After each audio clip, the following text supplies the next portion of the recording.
Hepinize merhaba arkadaşlar, ben Eymen ve bugün sizlerle birlikte Kingdom Come Deliverance'a kaldığımız yerden devam ediyoruz. Hatırlarsanız en son kaleyi fethetmek için birkaç görev yapıyorduk.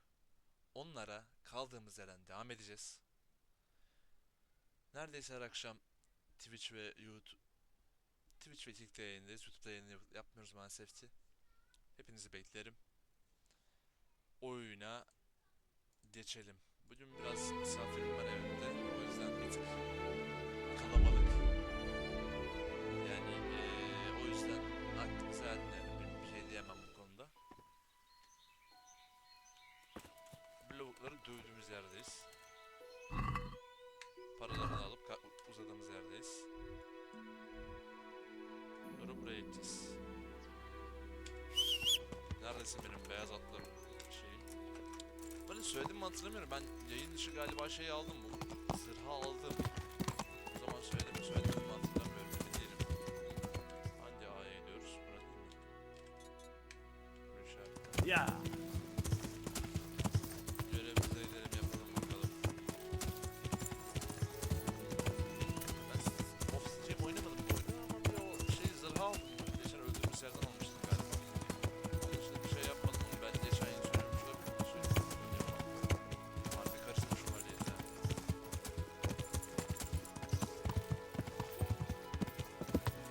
Ya.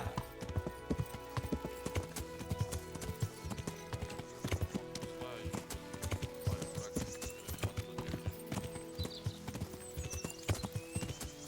Bayağı hızlı gidiyor. What the hell was that? Answer to my prayer. Just when I wanted to vent my rage. Yeah. Abi özür dilerim ben kaçarım. Over here! Where is everyone? Quick! Yanlışlıkla bir düşman üstü vurdum. At zerre korkmadı at. Atın zerre umrunda olmadı.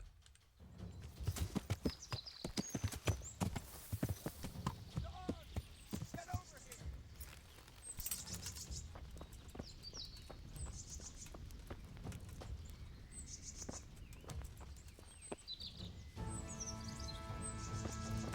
Gel vardı lan buraya sağ.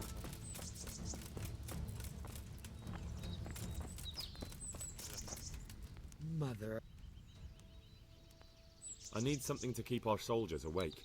Do you know of anything that might... I do know of a concoction to ward off sleep. But I need enough for at least 100 people. I can't help you with that. You'll have to brew up a bit at a time as it's needed. That'll be very... May the Lord watch over you.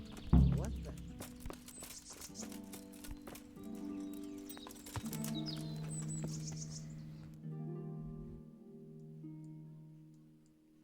İksirleri nasıl başka yoldan ele geçireyim ya?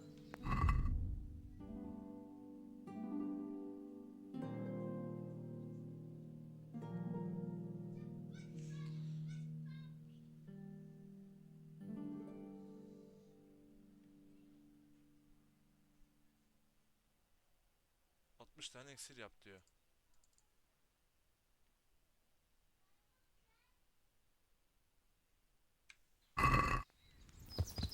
Ya ben bu görevi yapmak istemiyorum hocam ya. Son kaydı yüklerim bir daha giderim.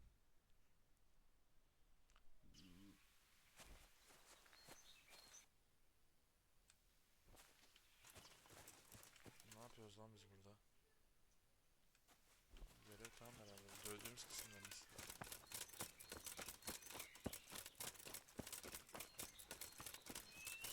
Tamam burada bir sıkıntı yok. Bunları lootlamasak da olur ya. Şu otajı eylerim. Bağırmayın be oğlum. Bir daha yok hocam ben bunları pişiremem. Bunu pişirecek bir adam bulurum. Uğraşamam ben seni. 500 saat simya için malzeme katlamayla mı uğraşayım? İksiri bir şey, iksiri şey, uğraşamam ben. Söyleyelim yapacak bir otajı bulalım. Otajımız olan şövalyeyiz. Sörün olduğu diye bir şey. Simyacımız o. Tavukları kurtaracağız. Senin pişirmeye sizde yanlış manış olur. Patlarız 60 tane etin pişirecek.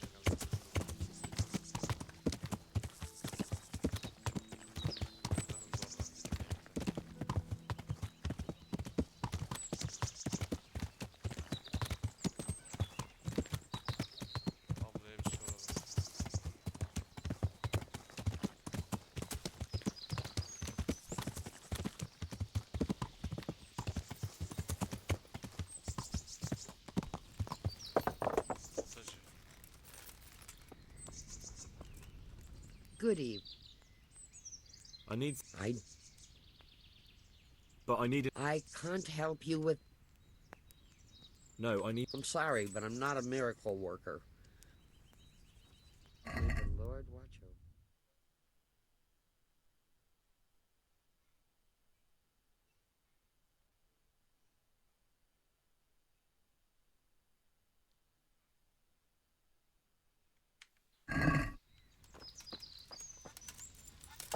Şimdi diğerine gidelim bakalım.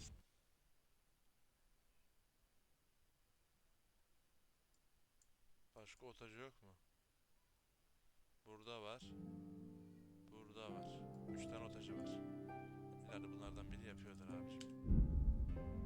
Yani billahi biri yapıyordur. Şey yapmaya gerek yok. Kasmaya gerek yok. Bence yapıyorlardır.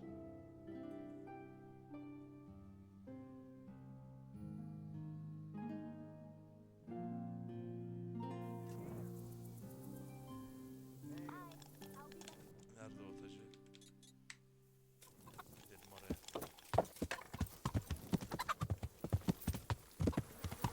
Where the hell? Yeah. İlla biri yapar oğlum, 3 tane otacı var işte, biri yapacak. O yapmazsa öbürü yapar, öbürü yapmazsa öbürü yapar yani. İlla olayın sonunda bana kilitleneceklerse başlarım böyle işe. Adam bir meşale takalım ya. Nereye gidiyorum? Yeah. Buraya tuzak koydum, ne bir şey koymuşum ya. Hayvan tuzaklar. Bunlar tuzağa verin. Şu yarım ağa gitmeyecek de. Bu yarım ağa gidiyor gibiyiz. Otacı bulmaya çalışacağım ama.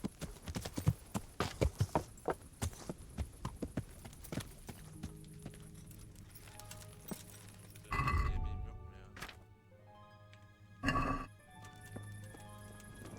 Merhaba otacı abi, ne yapıyorsun? Good God. I need some... I do know of a concoction to ward off sleep. No, I need someone... I'm sorry, but I'm not a miracle. I need some... Biz I yapacağız do- herhalde ya. That'll be very... May the Lord watch over Ne you. diyeyim bir. Onu her türlü bize yaptıracak diyor. Biz kitap okumadık mı lan, her türlü her türlü.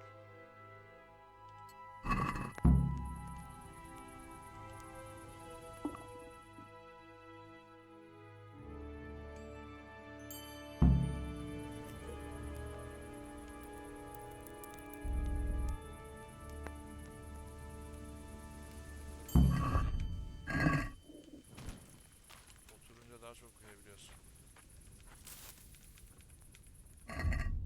Oku. Çalış. Bitirene kadar çalışalım. Verimlilik veriyor ya oturunca. Sabaha kadar çalışalım.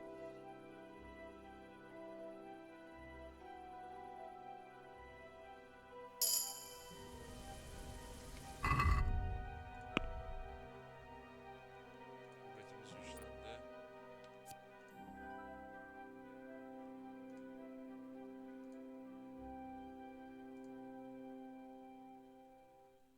Katır 3 basacağız, yapacak bir şey yok. 11 kilogram daha fazla taşıyoruz oğlum, daha ne? Uzun kılıç. Kolay bir uzun kılıç yok mu ya? Orta sol aşağı. Sol sağ aşağı sağ. Bu iyi bir şeye benziyor. Sol sağ aşağı sağ, bunu da öğrenelim. Okuma.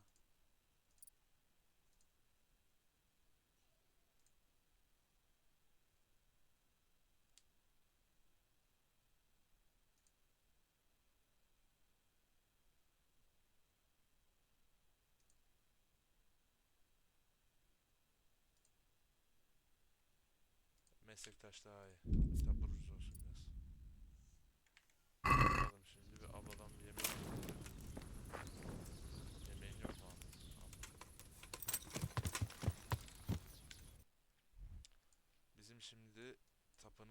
şey vardı. Bu ne lan? Talmberg'de miydi? Yo, neredeydi oğlum? Manastır'da şu uyku ilacı vardı. İlla buradan çıkmam mıydı? Manastır'da uyku ilaççısı vardı. Manastır'a gideceğiz. O ilaçları yapacağız büyük ihtimalle.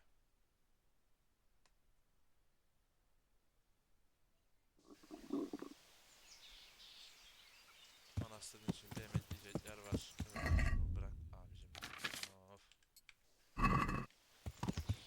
Ya! Gerçekçi oyun da bu kadar da olmasın. Bıktık mı ya? Bir yerden sonra adam akıllansın, kendisi yapsın.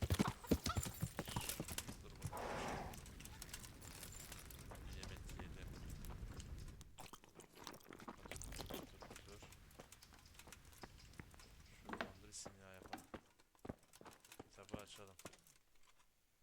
Oku. Kaliteli domuzlu bilir. Bu değil. Feriç. Spitrus. Çede otu. 2 tane de nane. Alkole bir avuç çede otuna ve 2 avuç naneye ihtiyacınız olacak. Naneyi öğütün. Bir tür kaynatın. Damıtın. Damıtmak nasıl lan? Kazan. İbrik ne işe yarıyor? Lan ne zormuş lan bu. Çıkalım bir. Nane bir de çede otu. Naneyi al. I won't get any sleep. I just won't get any sleep.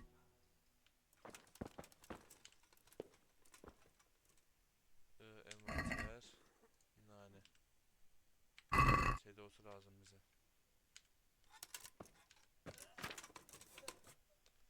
Çede otu nereden toplayacağız lan?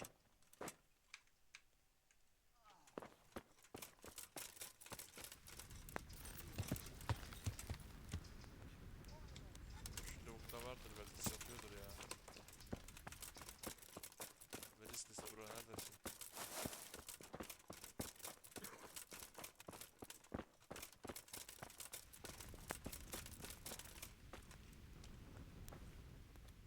Bye. How are you getting? How do you... Oh, You promised a lot of... And don't even... I'm really sorry. Really? I should say... Oh well, what is it you... Nothing. That's true. Every... And my brother Nick... I'm sorry. I know, I get... Oh!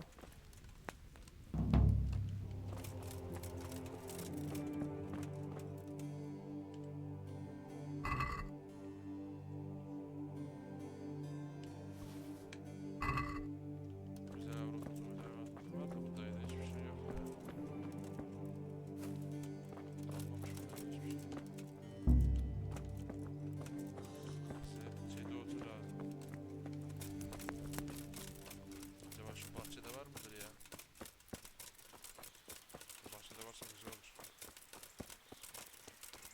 Parlarız naneli tadı. Bu ne?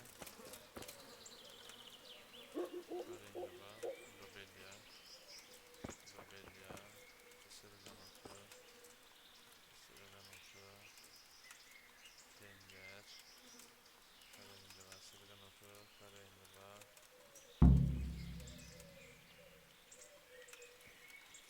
nane.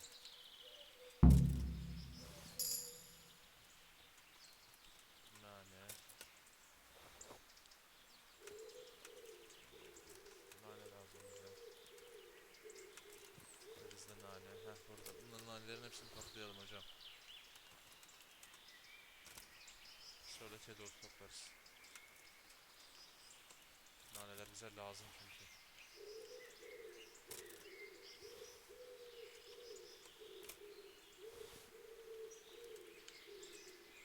Arayabilirsin yani nane yapacağız. 60 tane nane lazım bize neredeyse.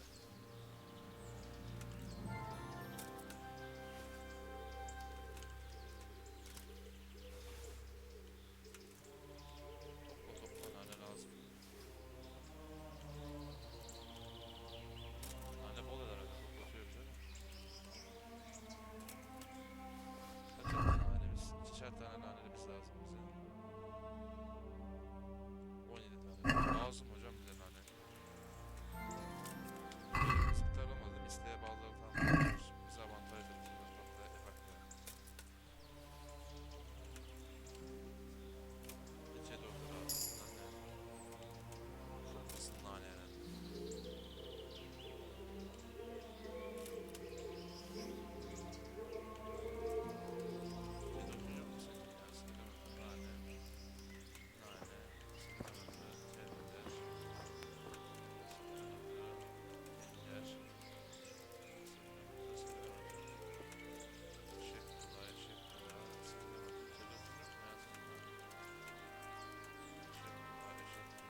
yapabiliyoruz mu bunu ya?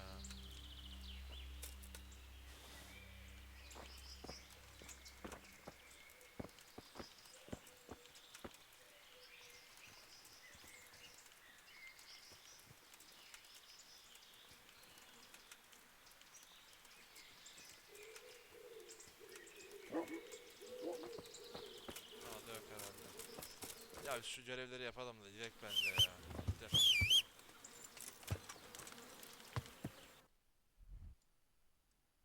Orayı boş ver. Şu görevi eğlet.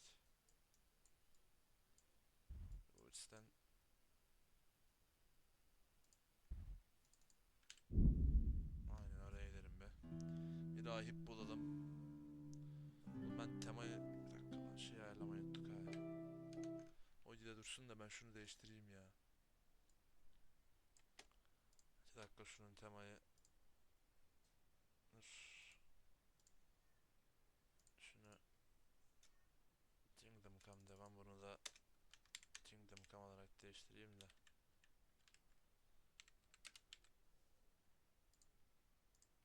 Sevleyelim. Şöyle yana atalım. Aynen düzeldi. Oyuna geri dönelim. Anca vardık zaten.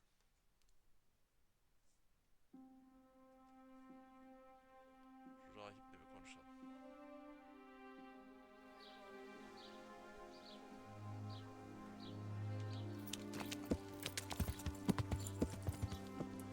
Aa bizim için işaretli aynen. Tanıdığımız var zaten.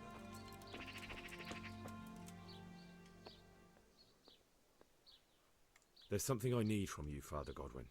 Is there, my son? There are a lot of dead and wounded at Talmberg, and no one to make the... I'd like to help you, Henry, but What's happening? I have a delegation here from the Archbishopric in Prague. They claim I have a heretic in my parish, and there's talk of building pyres. I fear if I left matters here unattended, half the villagers would be roasted before I got... I see. Go and ask elsewhere. There's bound to be a willing servant. Garlic, beetroot, asparagus.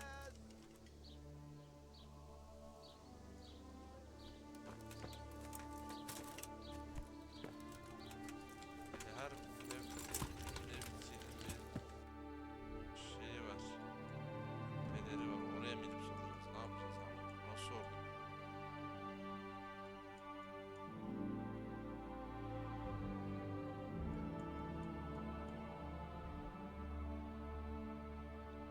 Manastır yardım etmez bize. Sasa o rahibine soralım.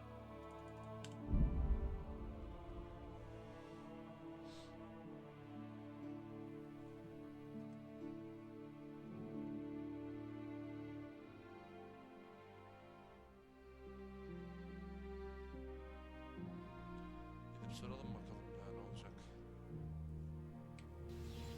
What do you want here, eh? Yeah. This is my road. I'll kick your ass out of here. Yeah.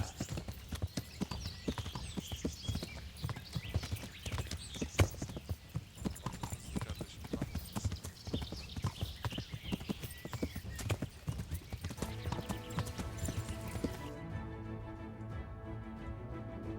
Sasa oynayalım. Yeah.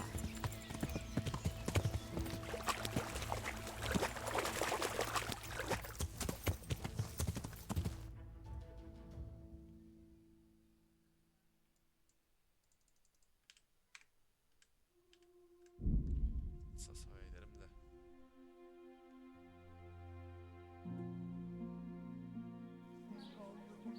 Sasa olacak. Sasa'nın rahibine soralım. Yeah.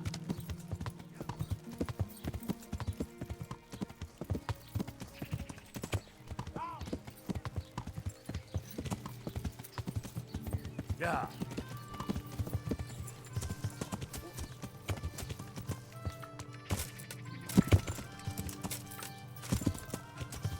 Yeah.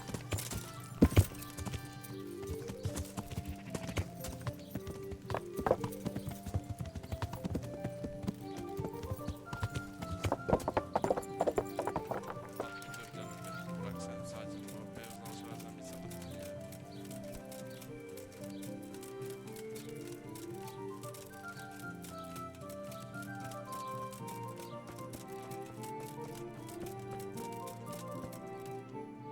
We need a priest. What's happened there? Bandits took possession of the castle and now it's besieged. We have I see. Truly these are evil days.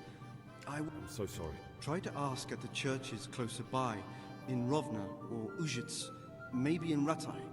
I can't help you in any other way. Uzets ve Ratay. Good luck to you. Could do with a bite to eat. Uzets, Ratay, anladım.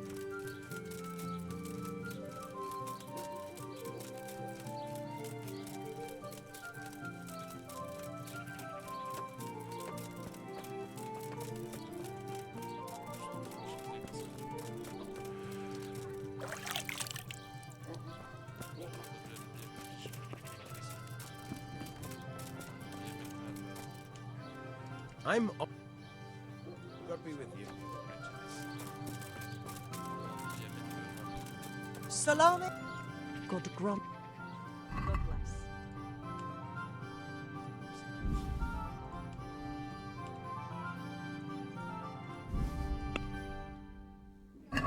I'd like to just. Naturally. Seks çok yoğun abla ya. Bir şey Agree? Well, a little. Saint Joseph, I implore you. iş ver. See now.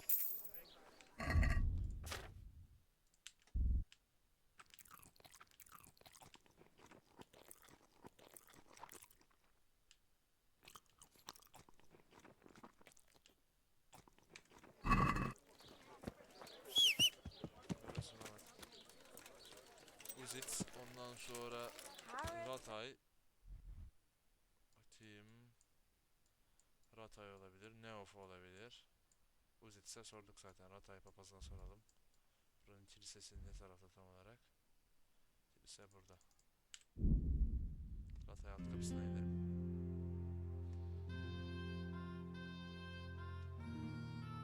Yani papaz ayarlamak değil, biraz da savaş için bir şeyler ayarlasak daha iyi olur da.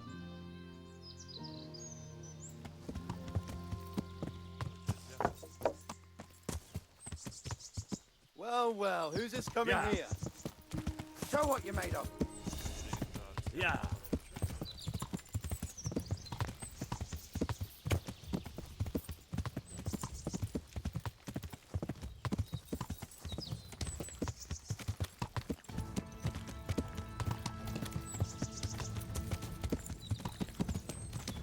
Vermeyiz oğlum böyle şeyleri biz.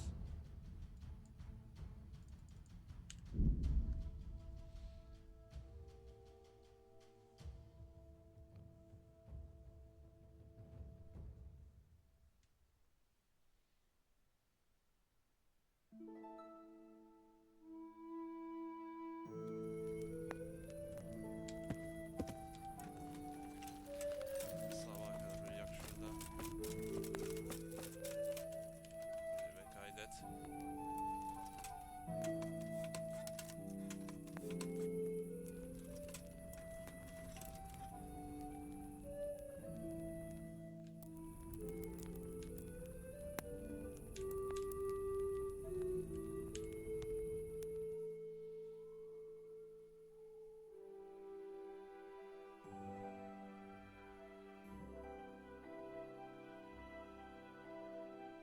İyi de kalkalım.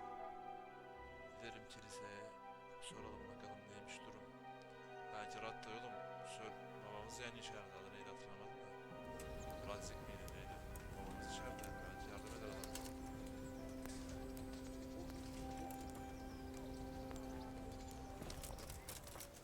Kesin yani. Yeah. Buranın sahibi geldi. Reis açıl. Buraların sahibi. Buranın babasını da istedim. Ne anlayacağım? Papa neredesin papaz? Merhaba papaz. Müdür papaz. We need a priest in. Yes, words reached me of the collapse. Why not? They all preferred to attend mass served by that ruffian Godwin, rather than come to our Ratich. Godwin will get his dues, mark my... Let the needy from Talmberg come here. But most of them can't leave the camp. It would be better. Nonsense. If they really... Ya abi May the sus Lord watch ya. Bizim boş muhabbetler burada ya. Saçma sapan şeyler.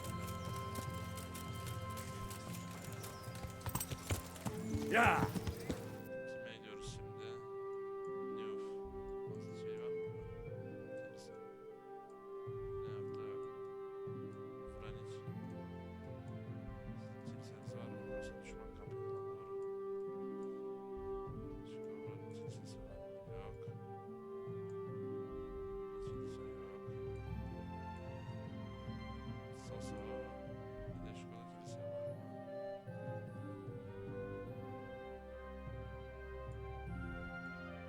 Kilise mi traklı bina da mı yok?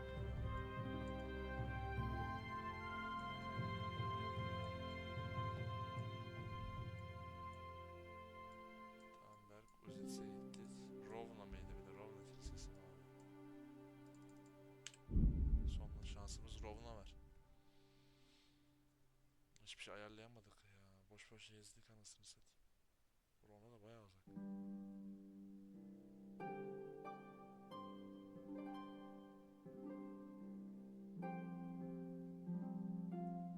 Rovna rahibine yetişmemiz lazım.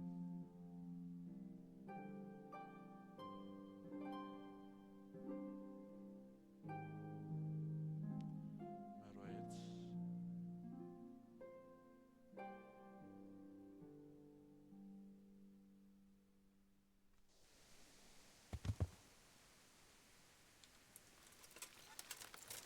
Kilise değil mi o?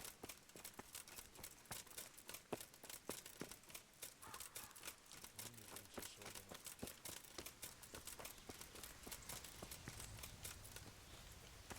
Allah. Mimarisi çok kiliseye benziyor da. Kiliseyle bir alakası var mı bunun ya? Allah Allah. Kapalı mı bir?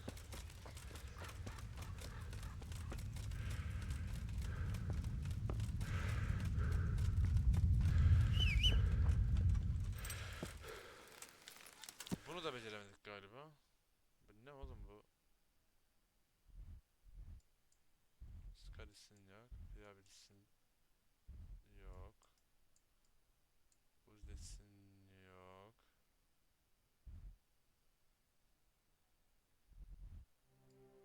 Tamberg'in yok. Ne o? Yok. Fırat'ın yok. Fırat'ın yok. Sasa'nın yok. Manastır'ın yok. O zaman şuraya gideceğiz. Aynen. Gideceğiz oraya.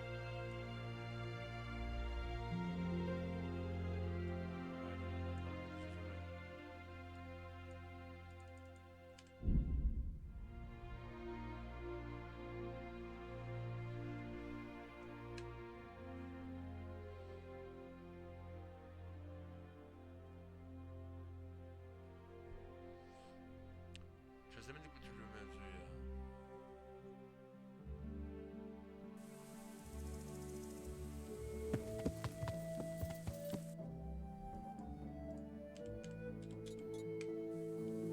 Yeah. Dakikayı takip edersin. Yola çıkıyoruz galiba. Doğru gidiyorum. Aynen. Yeah.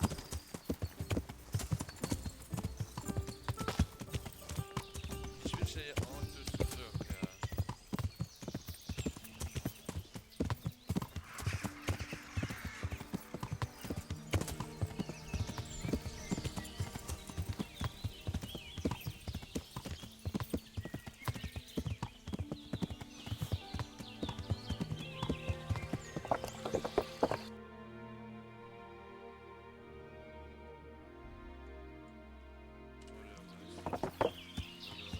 Yeah.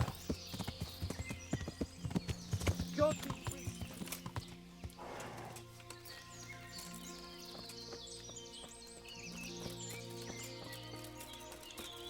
Good health to you. I'm looking for. Already? I don't know, and it doesn't matter. I do. I had a buyer lined up, but it's been... Talmberg's been taken by a horde of brigands, so we're laying siege to it. Christ blood. I hadn't heard the news. If you want, Thank you. take care.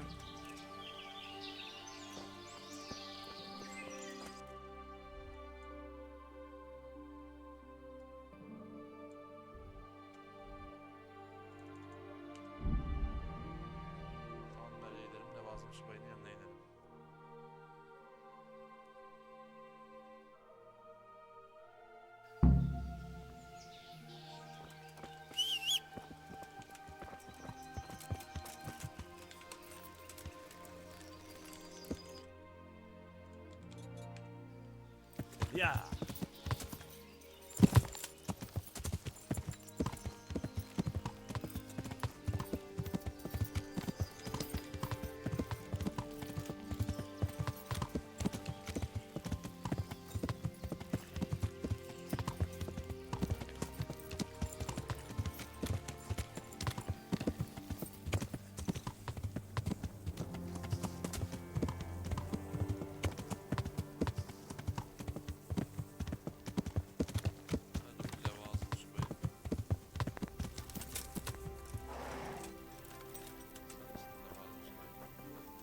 I'm at your service. The charcoal. Well, you can. Good. How are we doing? Who wants to know? No, I just wondered if there was anything you're short of. Oh, I see. The Lordling is wondering if we're in urgent need. Yes, I've heard. Fine. I brought you. Stack.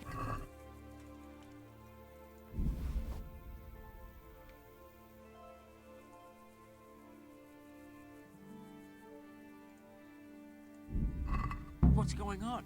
You said you were... Do we have any? Christ. And the God be with you.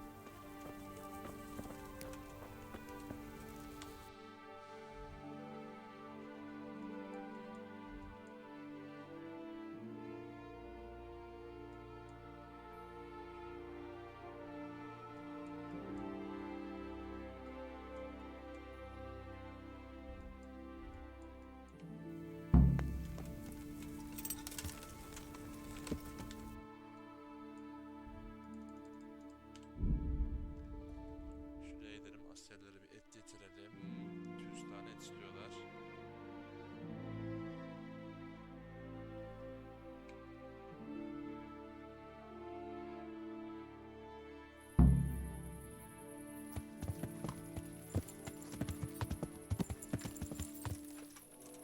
İnsanlar sorunlarına benziyor. Jesus Christ. Good luck then.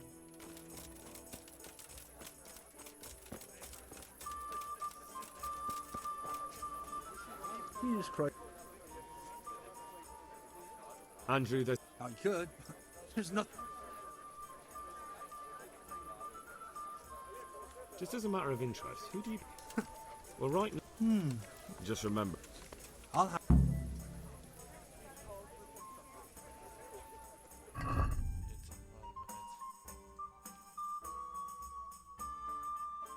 Evet. Hepsini.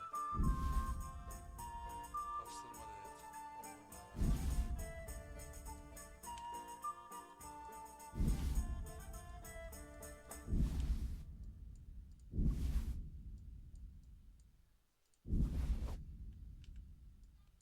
Bunları da al. Salamları da al.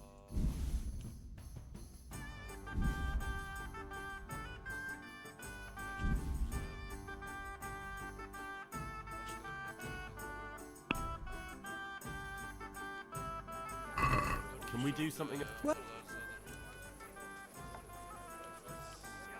Is this? I don't know shit. See now.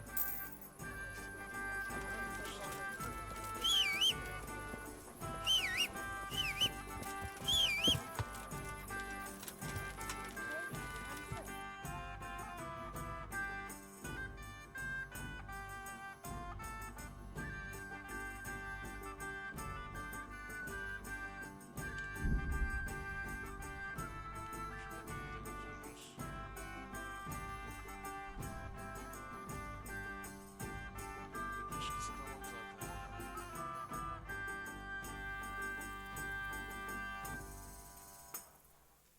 Mekan bura değil mi abi zaten?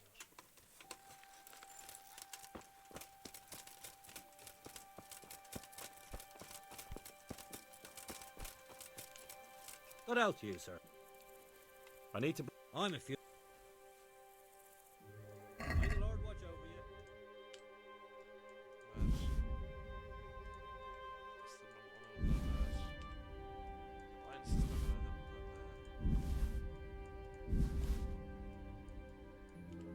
ya.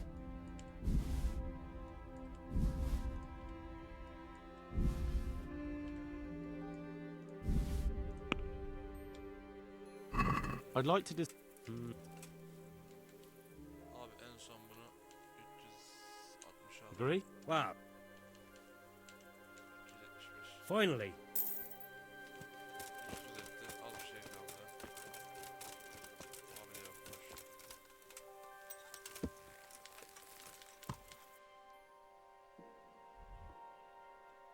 Buraya söyledik, buraya söyledik. Başka D söyleyeceklerimiz var. Burası var. Şuraya da biraz da gidelim. Bundan sonra gidelim mevzuya, yapacak bir şey yok da elimizden bu gelir yani.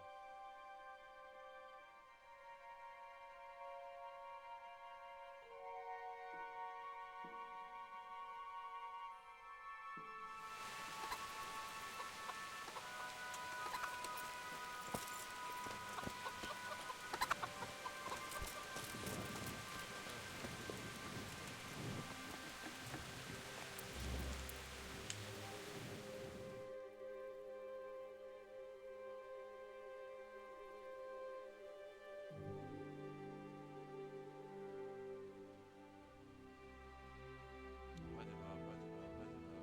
Heh.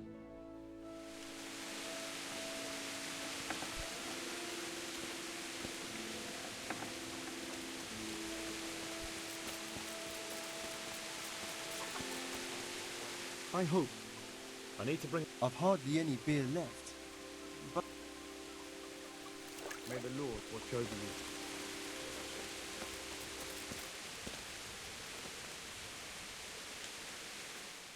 Sekize kadar bekliyorum, dükkan açsın hadi.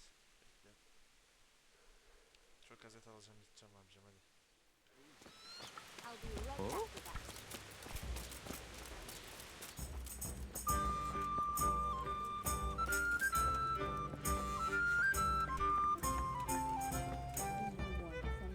Çocuğu yok mu bende ya?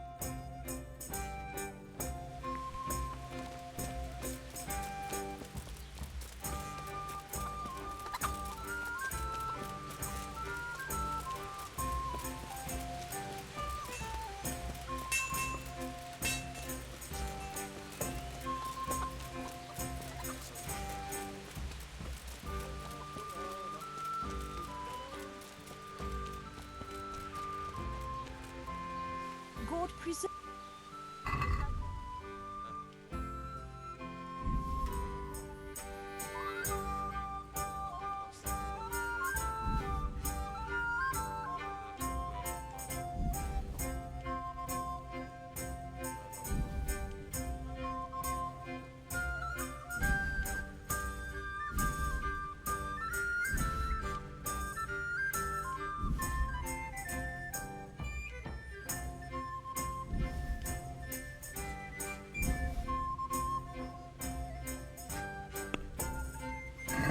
I'd like to do. That's.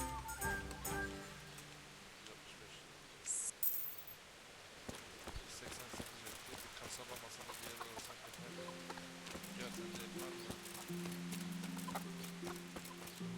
God be. Babalı etten sayıyor mu? Betten alma. Bettane. Konuşamadım anasını satayım.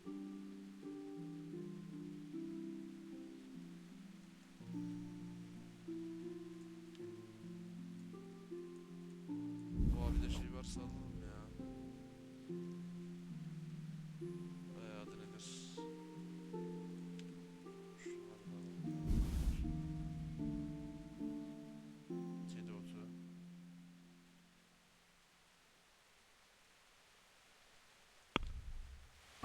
Let's have a word. Çok diyor. Sat. Wow.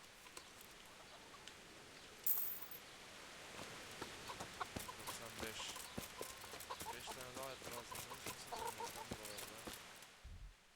Güzel kalmadı mı?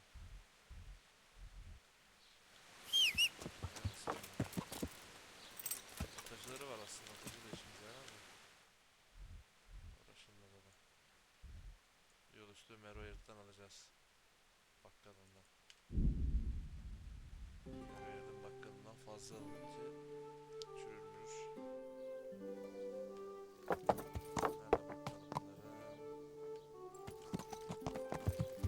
Yeah.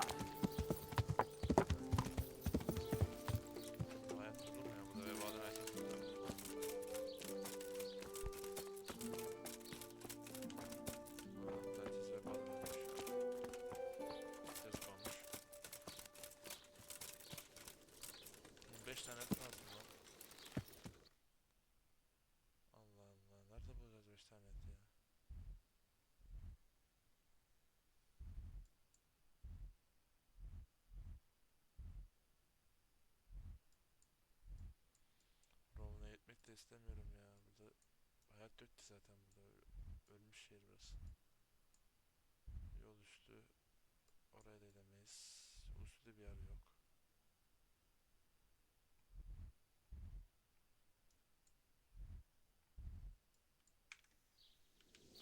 Ya.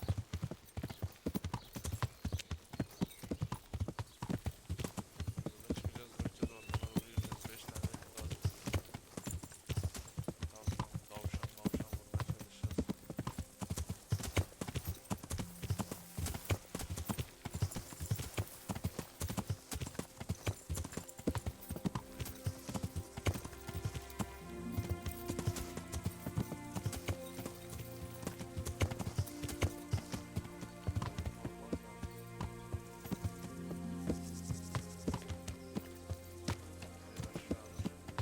Ya.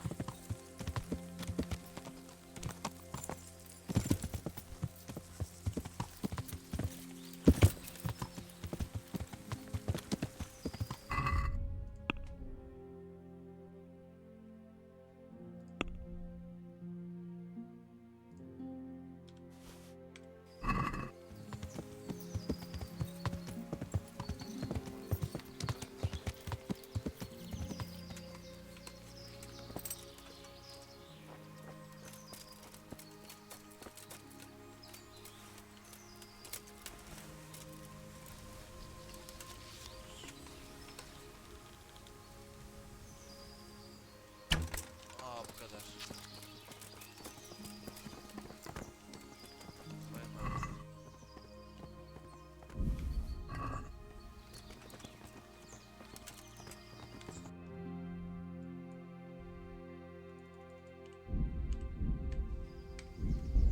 Hemen düzeltelim şunu.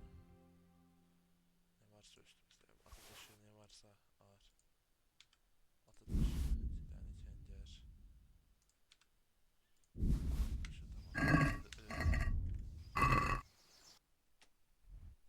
İlk defa bir görevi tam tamamlayabildik ya. Hallettik sonunda.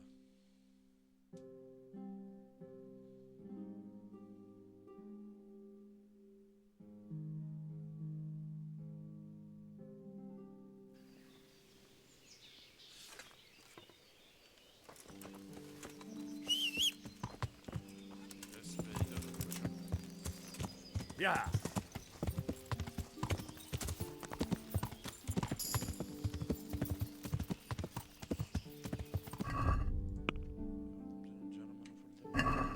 Ya.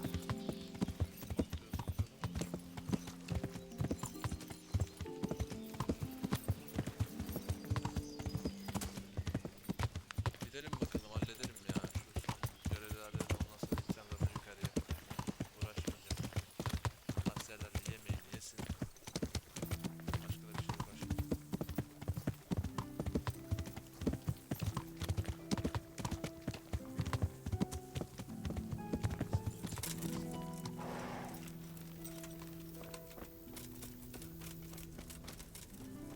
Jesus.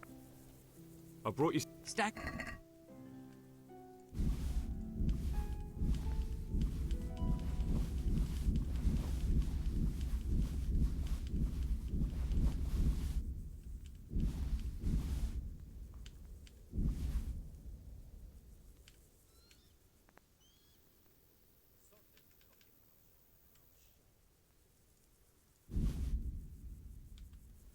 That's the lot. Great. If we're really going to have to storm... I've arranged some. You're a... Good luck to you. Tamamdır.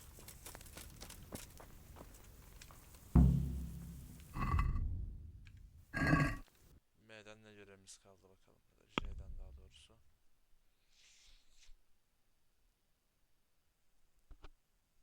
İlk siller olmasa da olur. Şu mancınık listeleri var. Ya. Yeter bu kadar. Ne uğraşıyor?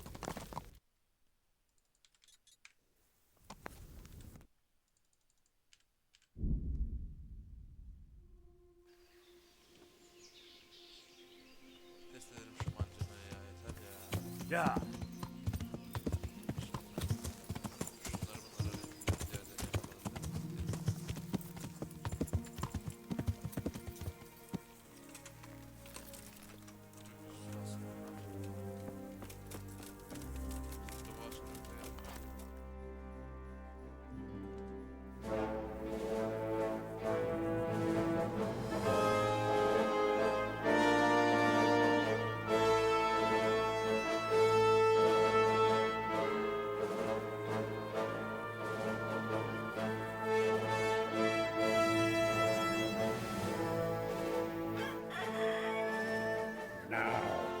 Let's see how strong those walls are.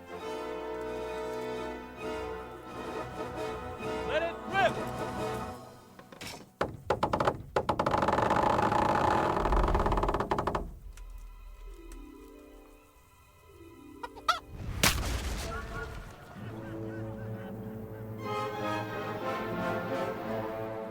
That was just the first shot. The trebuchet has to be calibrated.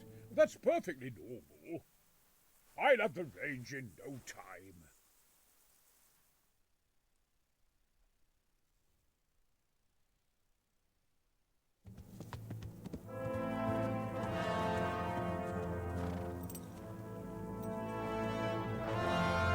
Move. Move. Damn it, I have to get to Sir TewідcH. Sir, they're coming. There's no time. Someone bring water. Breathe, man. You'll be all right. Who's coming? There's an army on the way. And they're carrying the colors of Havel Medic of Valdek. And they're very close. Havel Medic. He's surely not coming to help us. Not that bastard. I have a score to settle with him. Savunması mı geliyor o şeydeki gibi? Bannerlord'daki gibi.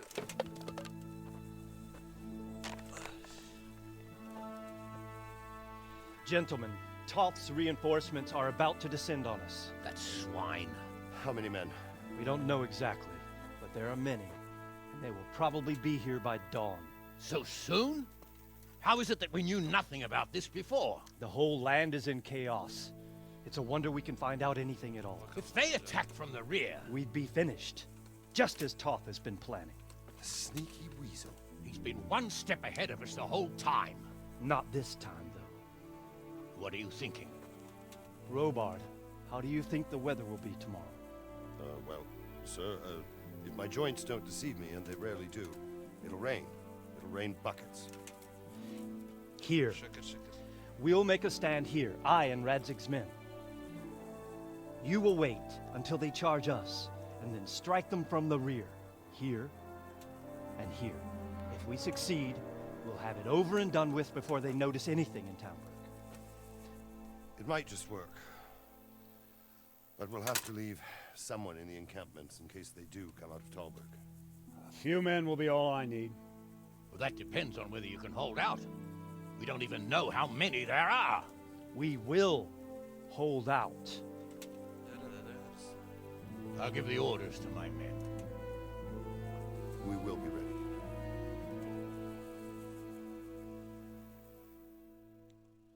Zor ya, çok zor ya. My part in the battle, sir. I wanted to go with the Skalitz men. I need more than that from you. More, sir? If we can't hold out at the quarry, we're finished. You, I, Hanish, and Radzik. And since Hanish is commanding the flank attack, Radzik is captive and I'm wounded, Captain Robard will be leading on the field. Of course. Who better? There's no question Robard's a good commander, but many of the men will be from Skalitz. We need someone there who knows them and has their respect. Sir? I mean you, Henry. But that is... I want to be in the vanguard. Now hear me well, Henry. There are whole cemeteries full of heroes who rushed into danger. And if the first human you meet runs you through, it won't be good for morale. Not to mention that Radzik would have my guts for garters. In the battle, you and a group of Skalitz men will be concealed in the woods over the road. But sir, I think I should... Quiet! Don't underestimate the task I'm setting you. You'll have to keep nervous men on a short rein and not attack too soon. And then conduct the attack on the rear so fiercely and quickly that the foe has no chance to react. If the line should start to break, we need someone with their head firmly on their shoulders to keep control of the men. Very well, sir. Ya adamlar That's güzel what I tutuyor, like. komutan oldu ya. When you're ready, go and join the Skalitz men. They'll be mustering in the woods above the road to Rete.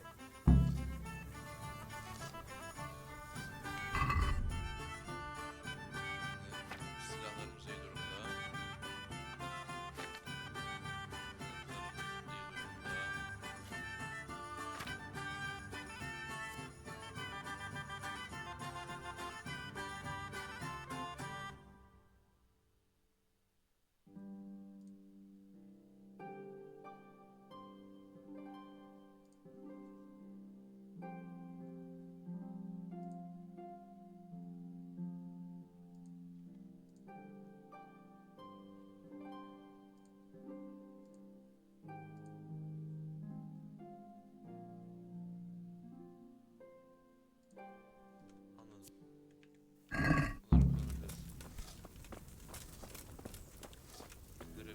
thought you'd be spending the whole siege sitting on your arses playing dice. Nereye gidiyorum?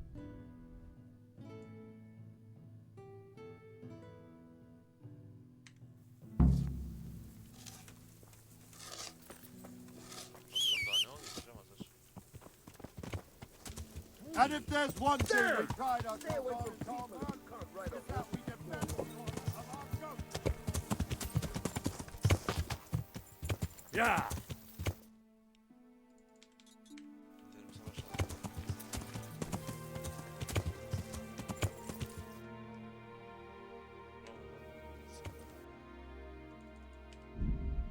Roman üzerinden gidelim daha iyi olur.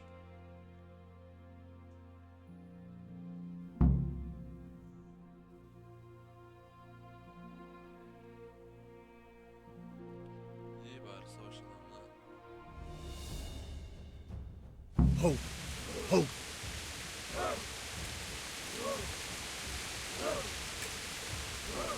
Just a little longer. Not yet.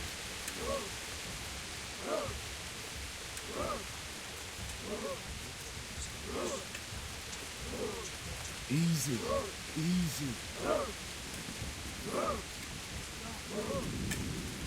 Easy.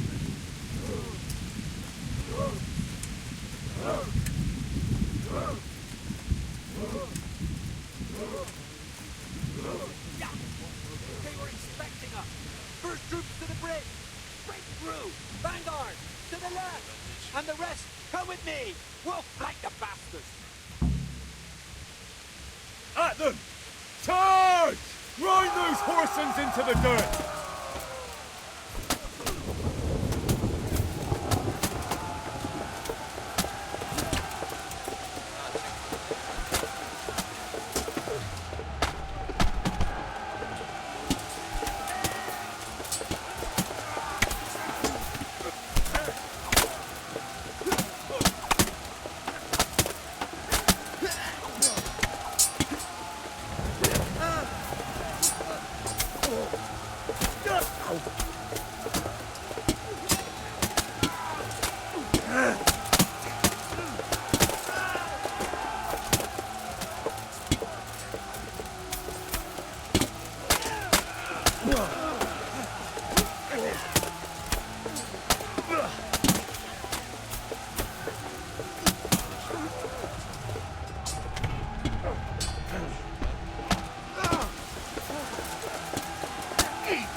Here's their leader.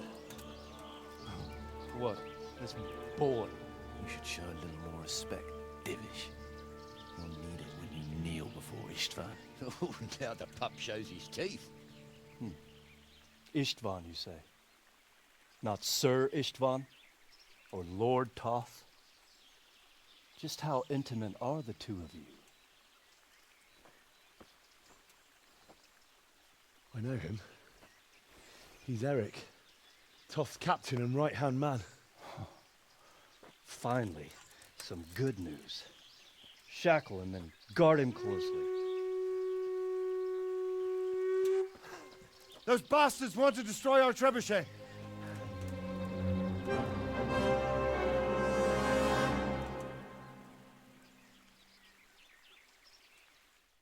Hayırdır lan, yancılarımızı yok etmek istiyorlar falan filan.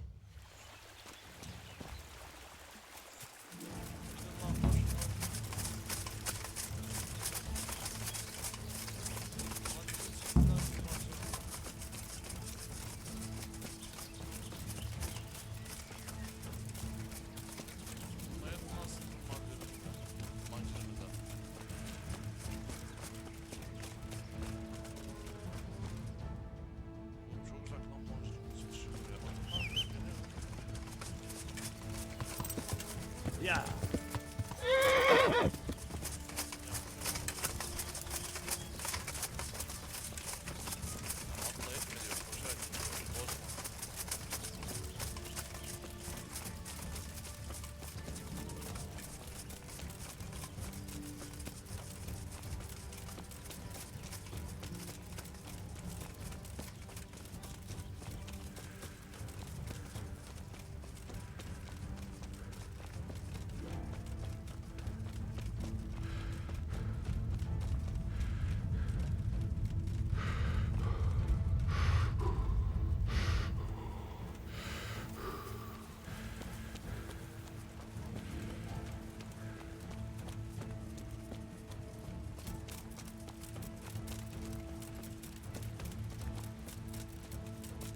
Well?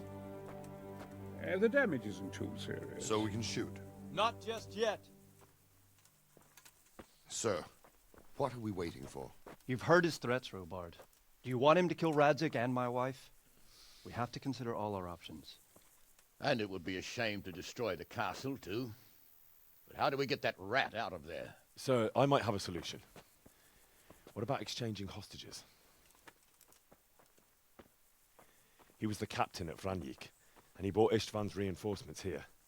He seems to be on very, intimate terms with Toth. He might be able to tell us something. And he might even be as valuable to his lord as Lady Stephanie and my father are to us. You're your father's son, by God. You're a godsend, lad. You're right. We'll interrogate this whore, son, and then decide what to do next. Come to my tent when you've rested.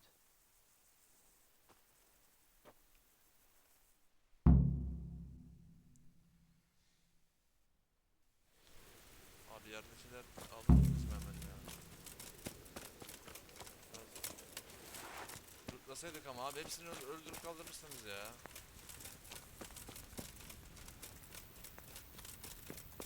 Start talking, or make your peace with God. Do your worst. I won't betray my lord. Ah, Henry, just the man I want. This fool would rather hang than sing. You know more about him. Fazlan var diye kullanıyorum. Well now, Eric. It is Eric, isn't it? Fuck, you need to change your tone.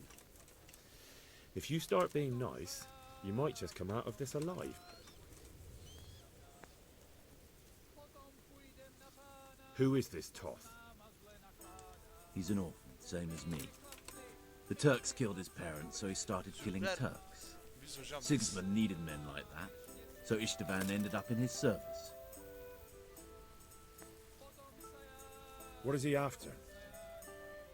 Are you really that clueless? To destroy Wenceslas's allies. You.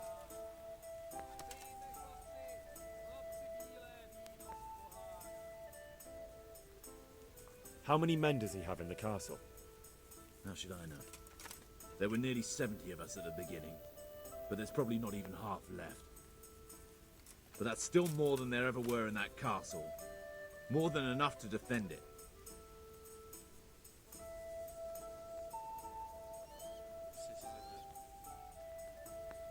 Who does he take his orders from? Are you stupid? He works for Sigismund.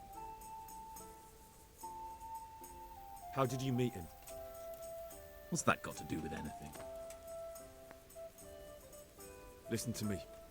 Toth has hostages in the castle, and we have you. So, how about an exchange? Do you take him for a fool? Do you really think he'd give up the only thing he has that stops you from attacking? He'll never accept an exchange. You better pray he will, for your own sake. Because once we attack, you'll be worthless to us. And what do you suppose will happen to a worthless bandit? I won't waste any more time on you. You could have saved yourself, but apparently you value your master's skin more than your own. I don't need to save myself. Istvan will save me. And he'll kill every last one of you. Why should he save you? He'll sacrifice you, just like everyone in Vranjik and Pribyslavitz. Haklı yani. You're nothing but a common bandit. You don't know anything. He'll come for me, and anyone who lays a finger on me will pay dearly. Now I'm curious. Why would he care that much about you? Could it be your lovers? You'd never understand. For a while there, I thought we'd get nothing out of him. But in the end, he spilled his guts. I thought you were much too easy on him. But it seems your approach was the right one. Well done, lad. Anyway, it's clear that young fellow is no ordinary brigand. And he believes Toth cares about him. We'll just have to see if the bastard cares as much about him as Divish does about his wife and you about your father. Well, Divish, I think the time has come to find out just how much Toth values our hostage. Do you want to parley with him yourself? I think I'll leave that to you, Hamish. So be it. I'll do my utmost. Bring the hostage below the battlements.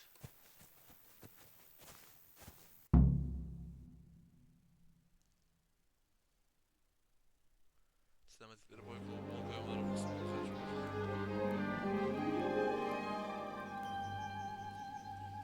Sir Istvan! What is it? Did our neighborly visit catch you unprepared? A little, but we've settled in nicely. And this fellow is enjoying our company so much, we simply can't get rid of him. It seems we are in similar situations. Perhaps it's time to send our respective guests home. Not a chance. Do you take me for a fucking fool? Be warned. If anything happens to Eric, I'll let every manjack here have his way with this bitch, and I'll dice Kobila into goulash meat. Nobly spoken, your grace. But for all I know, you may have done that already. Divish, I'm sorry.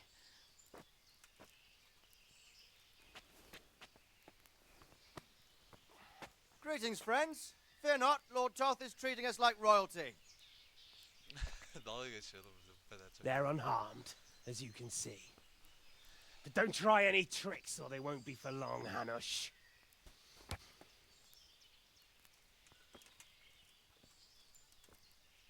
It seems your lord doesn't place any great value in you, boy. Go to hell. Oh. I'm sorry. It looks like it's not going to be that easy. Mamalara ne oluyor ya? Well, at least we know they're alive. I didn't expect much of it anyway. He won't harm them as long as we have this fellow.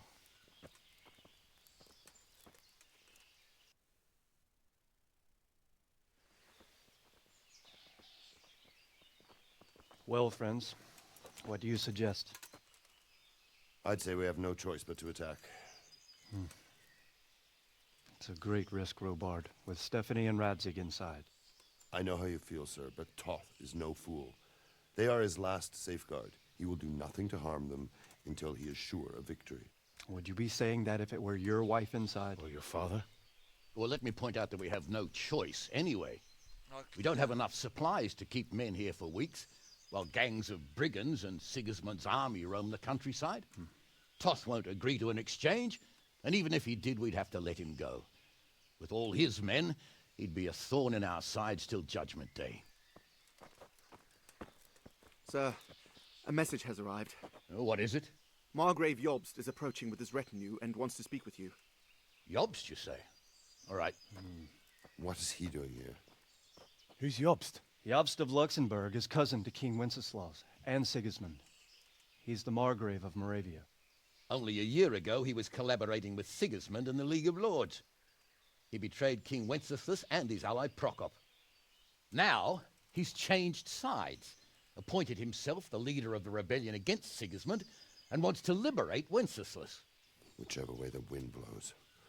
Nevertheless, it seems the decision is made for us. We don't want Jobst camping with us in front of our own castle like a band of gypsies. I'm afraid you're right, Hanush. All right. We'll let the men rest a while and then attack. Come to me when everything is ready.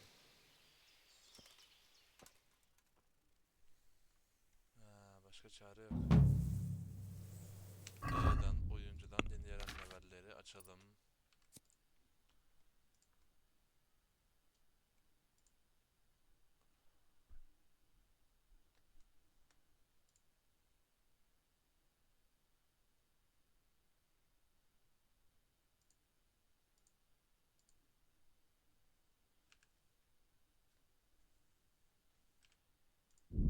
Bu iyi.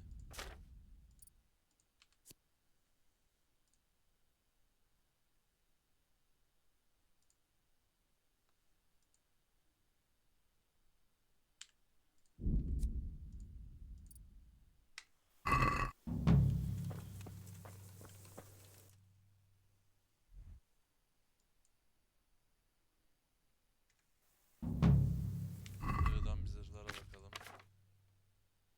İyi durumdaymış, darbe almamış. Ne kadar var?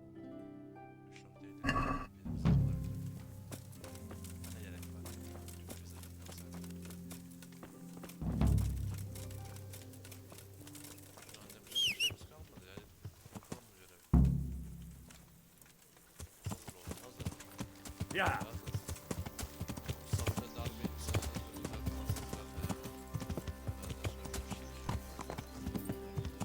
Yeah.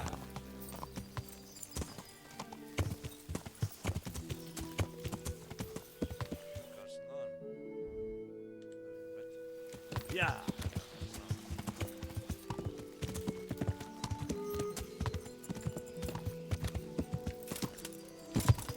El freni yerine space olarak basmatiği başlatmak zevkli gibi. Ya. Yeah.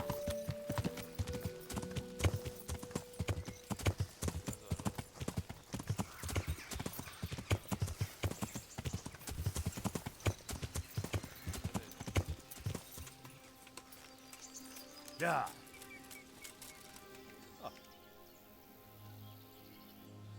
At your service, sir. I'm about to give the order to bombard Talmberg. And since it's mainly thanks to you that we still have a trebuchet, I think you should have the honor of the first shot. I'd be delighted. To smash my castle? I can't say I share your enthusiasm. Sorry, sir. I didn't mean it like that. There's nothing to it. The minute all you have to do is... Well, I suppose I could... Then we'll bombard Talmberg. Sir Robard will... Adam çok mutlu söylüyor. Bunu sana şey yaparım falan filan diyor bana.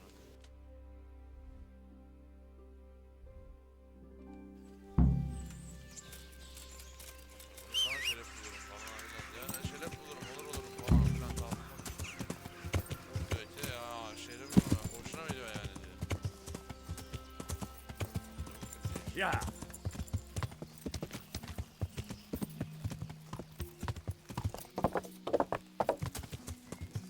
Yeah. Beni oradan çıkart.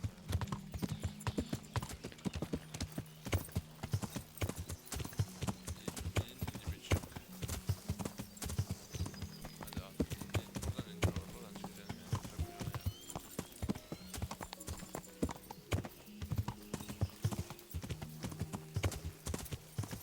Adam nasıl salak böyle yani. Ama şans. Load the trebuchet!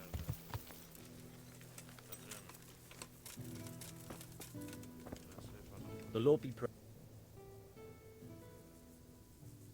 Farewell. Neden değişiyorum abi?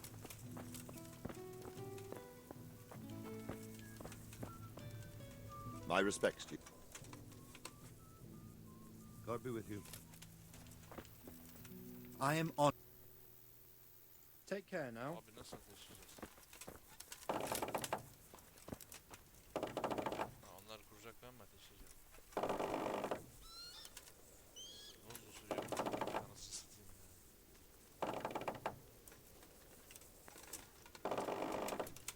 Hadi abi. Tamam.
Divish.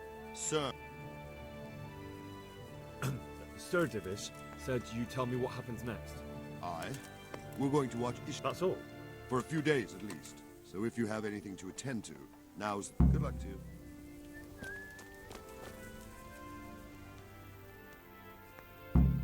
Geldim ben ya. I'm here. Can't you see we're still bombarding? May the Lord watch over you. Gücüm bekleniyor. Ben o zaman atıma binip.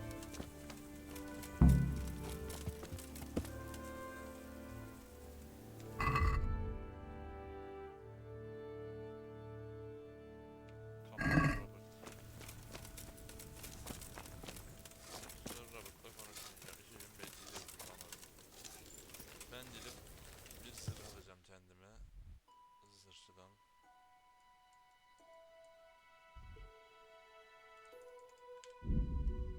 İyi bir zırh alalım kendimize değil mi? Parayı harcayayım büyük ihtimal sonlara yapayım oyunu.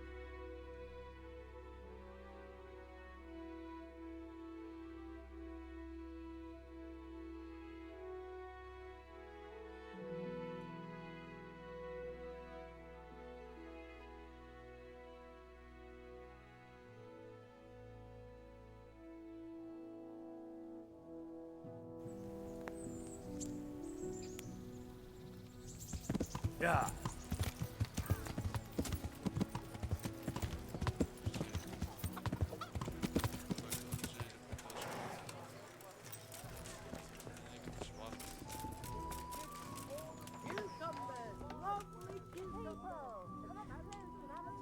My God. I'll be with you.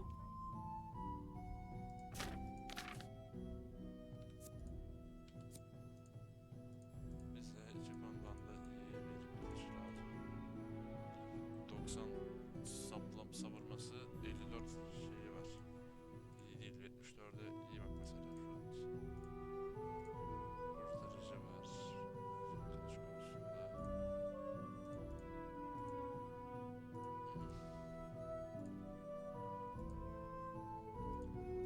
Galiba bizimki en iyi kılıç. Bir bakalım bir internete oyun en iyi kılıcı nerede diye. En iyi uzun kılıç diyelim. Bekle dur be. Yeni pencere diyelim. Vakit versin alalım. Kingdom Come. En iyi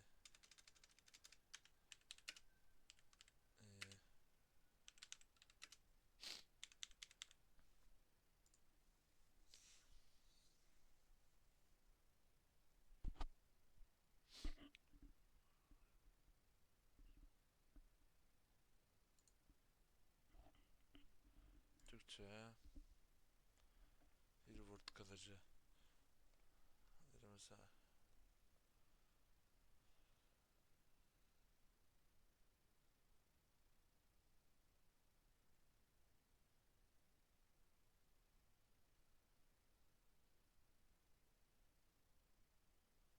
asit kılıç.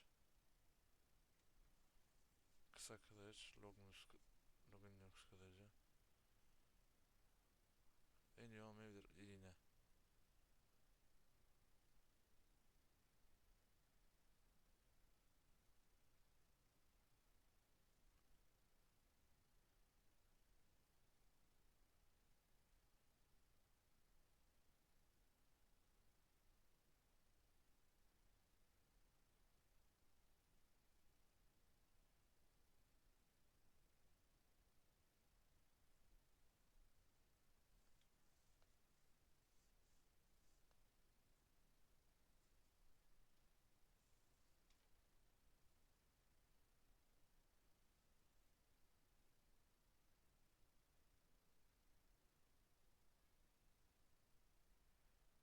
Map 6'yı kullanıp tanıyabilirsiniz. Allah Allah. Bak gördün mü? Tracer Map 6'da varmış. 7'de varmış pardon. Yardımcılar. 5. Bizde 5 var. Allah Allah. 5 var bizde lan.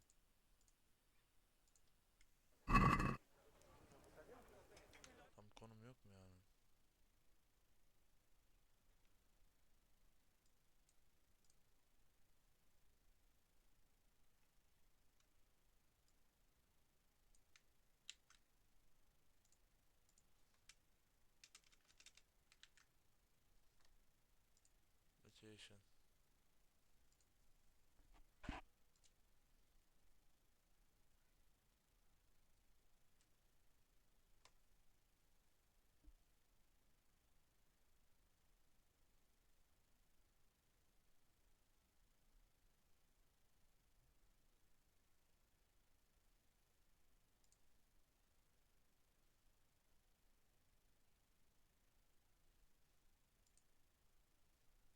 Deliverance orada.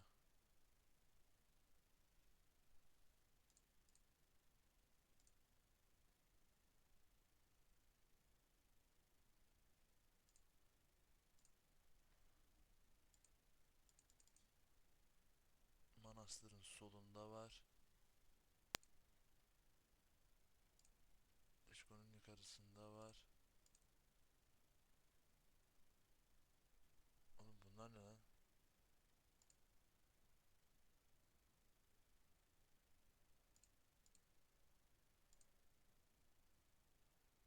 Aa bu. Deliverance yukarısında Woodland Garden diyor. Bakalım buna bir. M. Deliverance yukarısında burada olması lazım. Buraya da biraz da seyahat buradan yapamıyoruz. Şuradan bir yemek yiyelim. Kapıdan bir yemek yiyelim. Sonra oraya gidelim.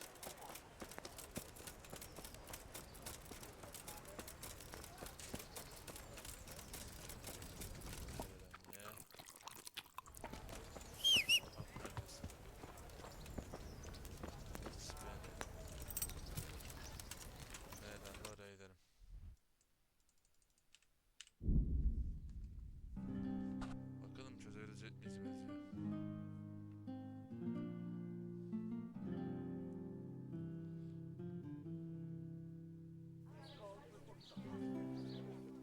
Ya. O kılıcı istiyorum ya. Biraz vaktimiz zaten olacak.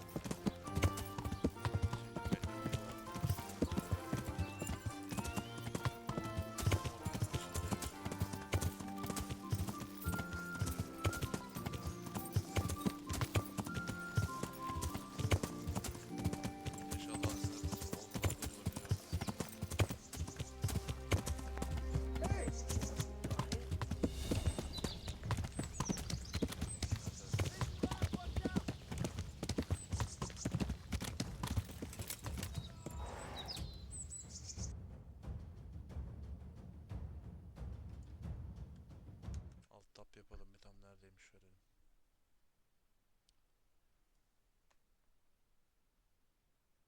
Bir, iki, üç, dört, beşinci ağacın ikisinde. Bakayım. 1, 2, 3, 4, 5. ağacın ikisinde. Over here! Where is everyone? Quick! Raise the alarm! Watch out!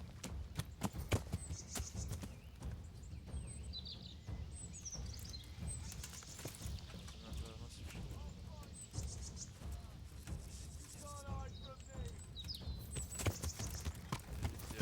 Ya.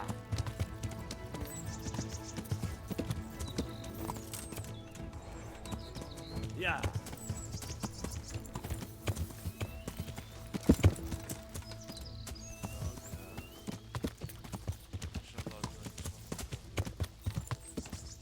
Beşinci ağacın ikisinde değil mi? 1, 2, 3, 4, 5. ağacın yukarısında. Ama aslında şurada. Ya.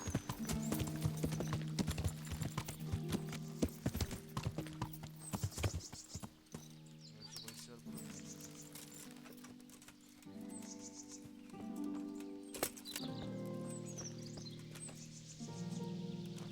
İnşallah buradadır.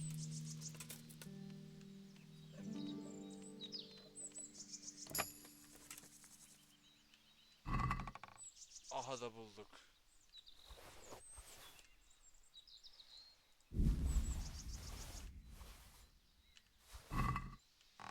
Güzel. I'dan bakalım. Uy.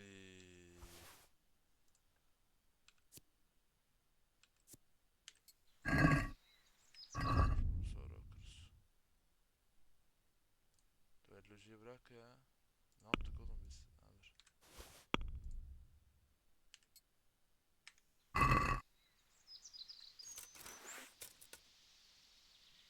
Bayağı iyi kılıç lan.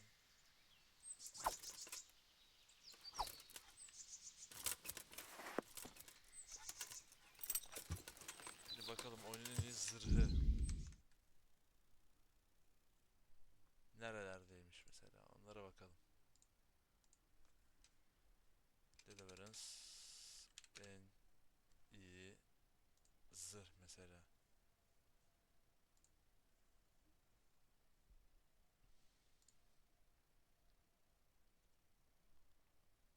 Polonya zırhı müjdeler ve en hantal set değil.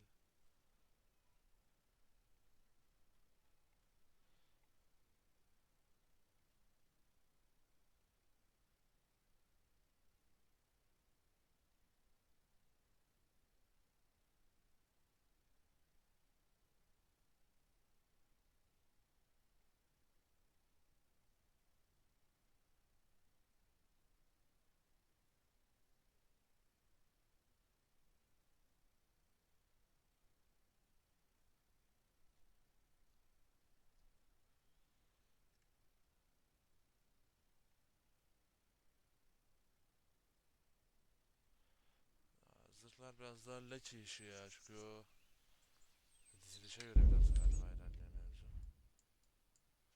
O yüzden bunu buradan dizeceğim. Oyunun ilk kılıcını bulduk hocam. Daha bir şey istemeye gerek yok yani.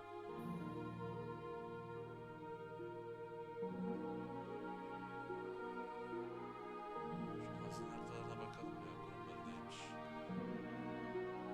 Bir yorum yapalım.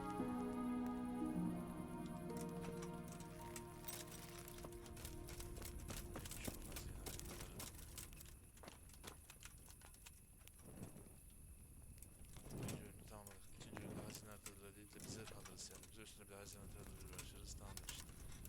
Harita başka harcayacak yer kalmadı zaten. Kaç oluyor? 8'e kadar gidelim. Adam git gelmez.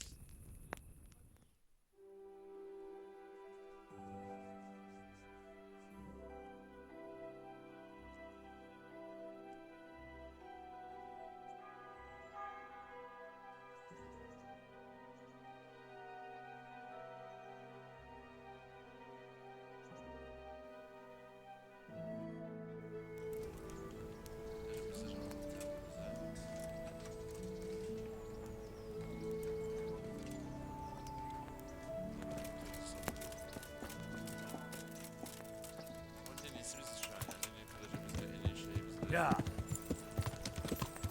I'm from.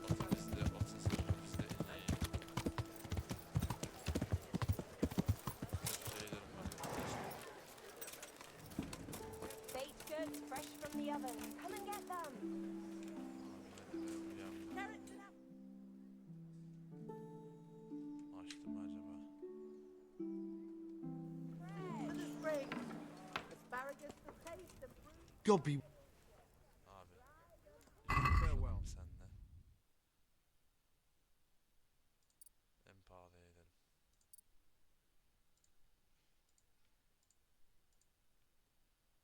İtalyan miğferi. Bayağı arttırıyor da. Dur. Görünürlük 63, göze çarpma 60. 66 yapıyor. 2K.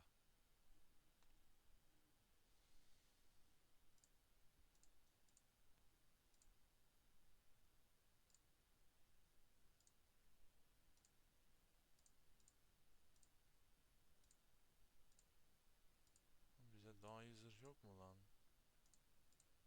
Bizden daha iyi zırh yok mu?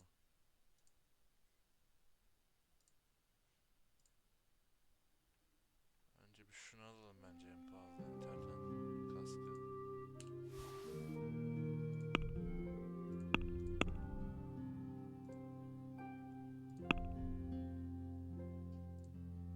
Bunun için bunu da satıyoruz o zaman ya.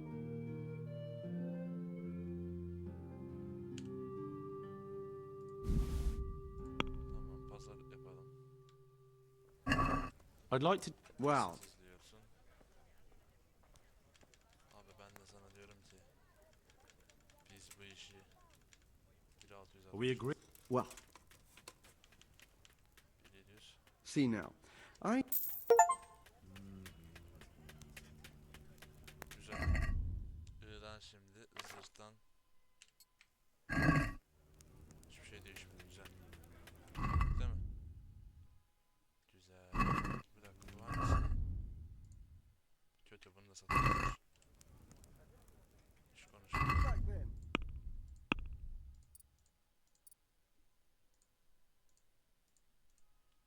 Bize daha iyi şeyler lazım. Abi de hiç iyi bir şey yok ya.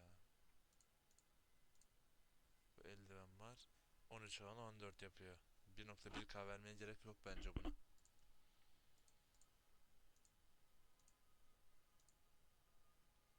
Örgü soylu diyor.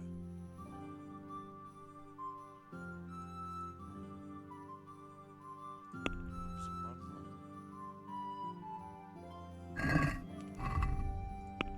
Vardı ya. Satarız bu.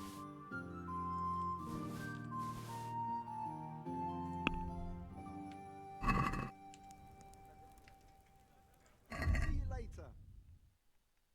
Öyle kalmıştık. Örgü bilmem ne bir şey diyordu. Ekle bunu. Hadi bakalım. Kalkan kullanmıyoruz. Bunları kullanmıyoruz.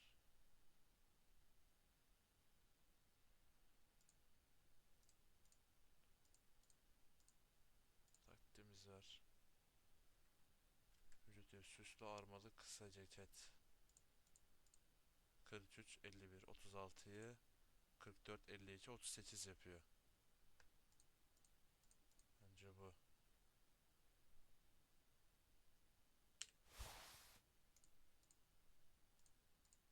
En azından her şey arttırıyor.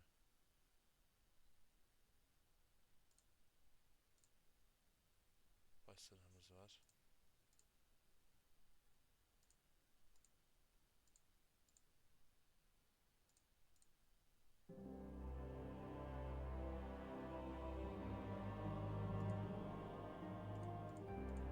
En daha iyisi yok herhalde. Eldivenlere bakayım bir.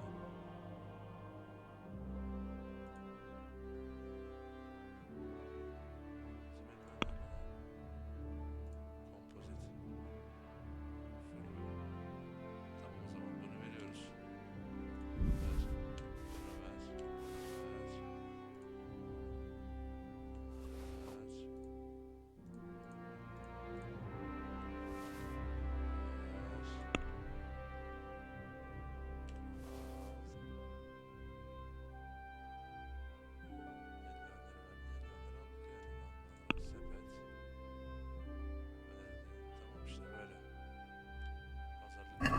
Can we do?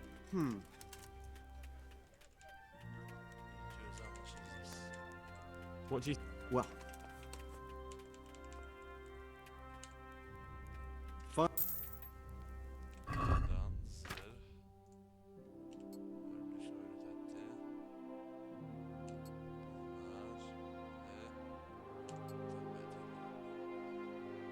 İyi oldu bence şu an.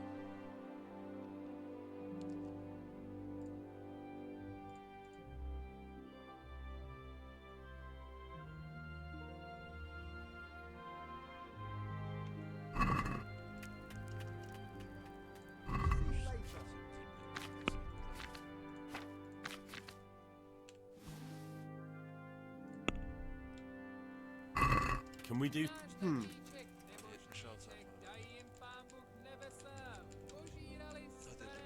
We're get.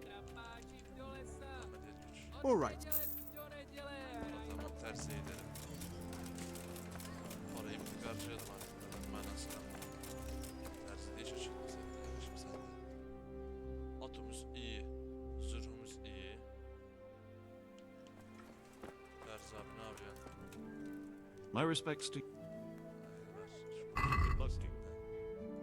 En pahalı neydi var?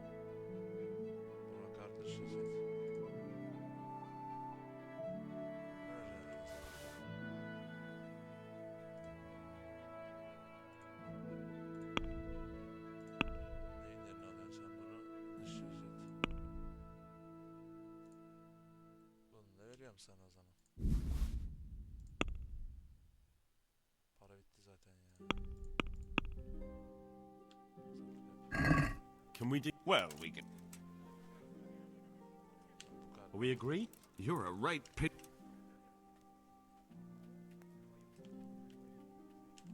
My last op. Let's not. Bu kadar var. Finally. Bu kadar var ya. Para bitti şu an. Ama şunları satabiliriz, güzel. Güzel, bunlar tamam. Şunları satarız. Kut para da geliyor. Buradan para da okuyor. Bread! Bread! Rolls and pretzels! Oh. Ne yapıyorsun? Şecil olduk ha. God save you. Abi konuşalım. Ben sana satacağım ya. Pazarlık yapsam benden 500 Can we- aşağı almazsın, 550. 550. What about? We're getting there. Finally. Güzel. Cebimize paramız da kaldı. Satılacak bir şeyimiz var mı? Okunacak kitaplarımız var. 530 groşerimiz var. Bunu satarız. Tüccar yok mu burada? Şurada yazılmaz işte.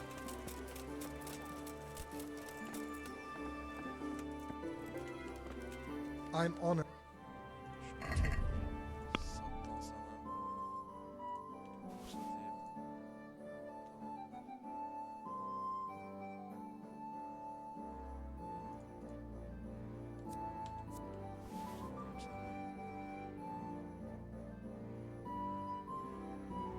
Başka ne verelim buraya ya?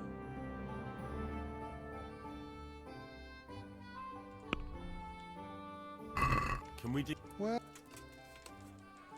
Aga 57 Since it, 55'e düşeriz. Şimdi ben şurada oturuyorum reis, tamam mı? Iğdan.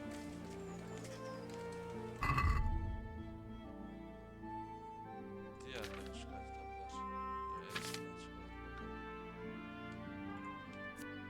Uçak bileğiyle tabii.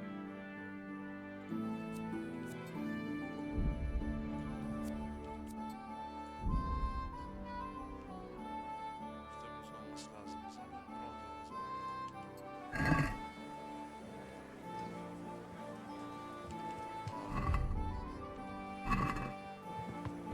Nereden kalktı? Vallahi böyle. Nasıl kitapları falan ne yapıyor?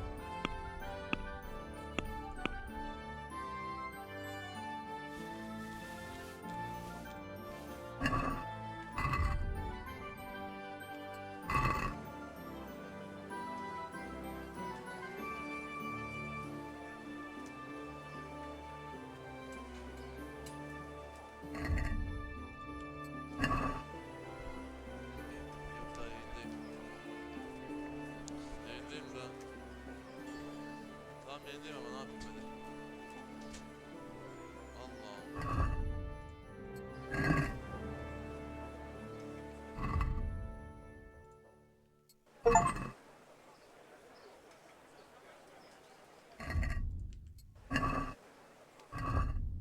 Hazine haritası ne diyor? Sasa, Monastır yolu, Sasa yolu, soldaki gölden karşılaştığı soldaki ev.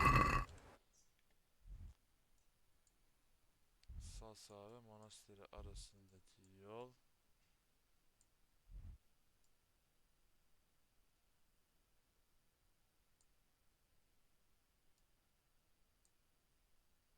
Şef.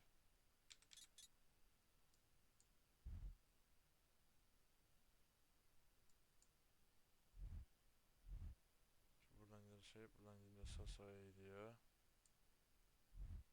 Böyledir o zaman. Ya yapmak istemiyorum da emin olacağım. Boş boşuna aramayalım bir gün boyunca. Birbirimizi yemeyelim. Deliverance. gideceğiz.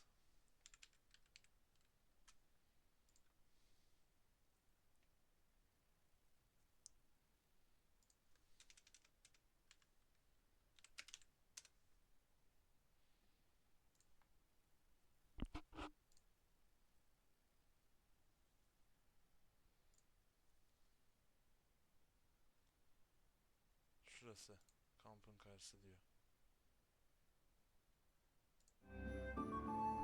Bir sekans sonrasını değildi.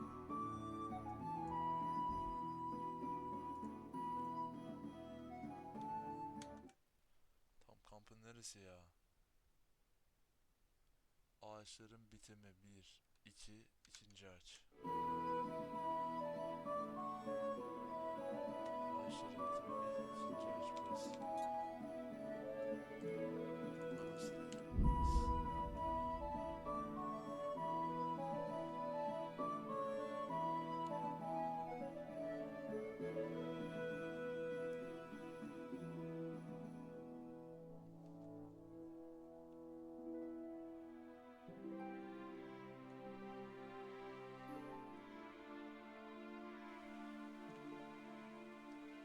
uzak duralım böyle şeylerden. Taze güzel saçımız var. Kirlenmesin.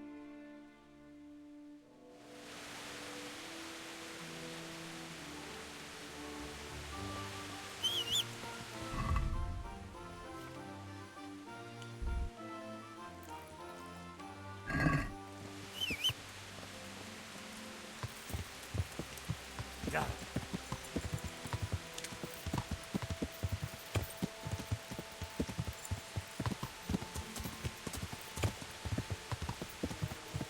Öylesine şu an son görevler herhalde. Bir şey olsun.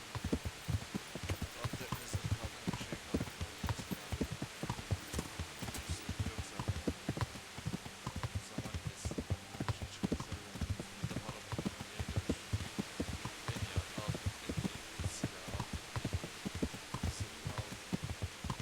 Yüzü yok zaten. Yine de kendi paramızı paralar bağlı.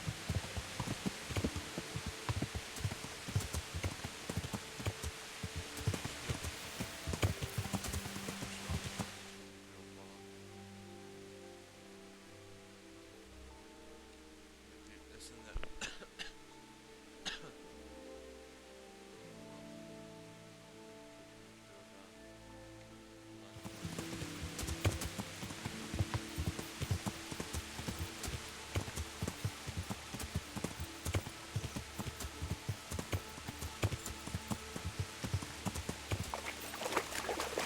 Sucker. It's hellishly deep here. Yeah.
Yeah. Is that all?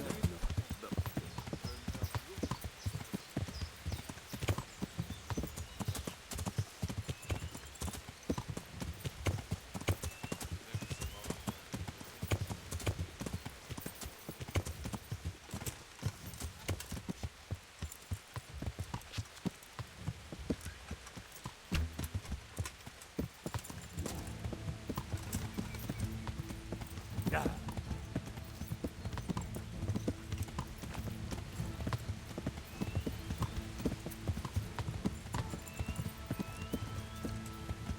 Yeah.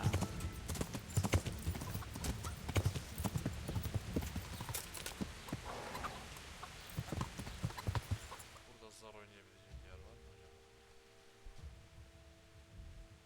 Var.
Suyunu içmiş olacak zaten.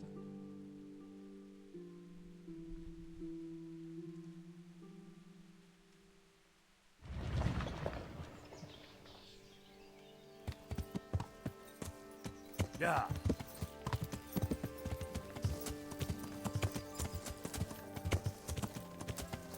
Yeah.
I'm here. Can't you see we're still bombarding? You...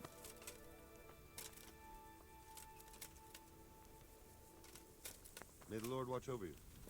Huh?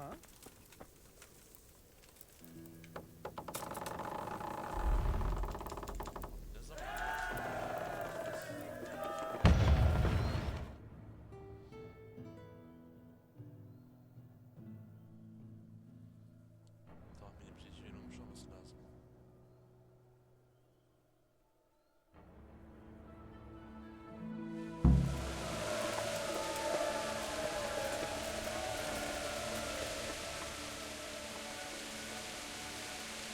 Since Sir Divish's colours still aren't flying over Talmberg, well, I suppose... Just so... All right, when do we... There's no reason to wait. Are you really ready? If you need to rest any, you won't have another chance until we've won. I'm ready. Glad to hear it. We're going to attack on two fronts. The North Gate and the West Wall, which will scale... The attack will be split into different... How are we going to... We'll try to do as much damage as we can with the trebuchet first. Even if that's true, we'll have to charge through a downpour... Portcullis? Fortunately, it's wooden, so we'll be able to break it down. And what's the plan for attack? First, we have to get men to the wall with ladders, which is no easy matter under fire. So we'll need as many. As soon as the ladders are in place, our foot soldiers will, once a few of them get to the battlement. How will we take the battle? Either by scaling the west wall, or our men at the gate will help. And the inner bay? That will be tough. Even if we get through the gate and into the outer bay. The castle is designed so we'll be like Ensign to anyone with a bow on the inner battlement. We'll have... What about the... There, I'm worried. I think I've... You want to join the attack on the walls or on the gate? Remember, many of the scouts... I'll help with the attack on the walls. I'm proud of you, Henry. You've changed from an insolent pot into a tough... And as God is my witness, we will kick... A village lad and an old soldier. Just one last thing, though. No matter how good the plan is, keep your eyes open and take advantage of every chance. Help your comrades, and we have to take the castle gradually. One position after. I'll remember that. Good luck to you. Good luck to you. God be with you.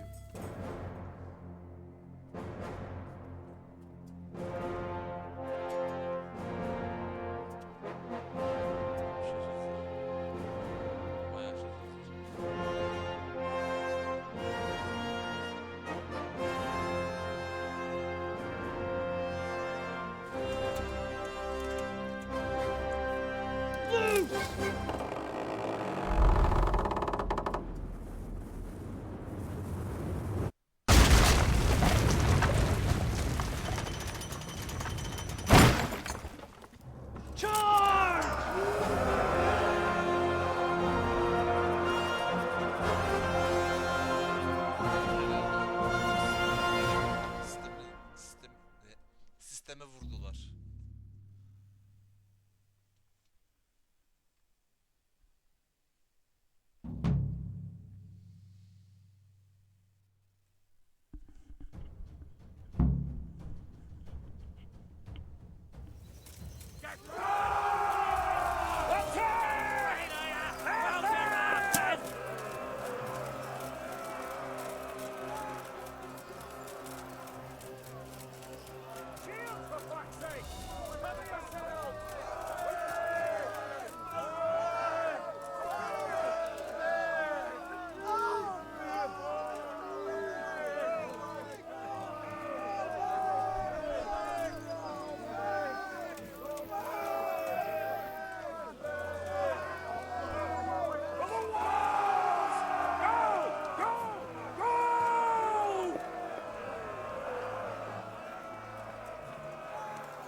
Beğendiniz herhalde bir şeyler oldu.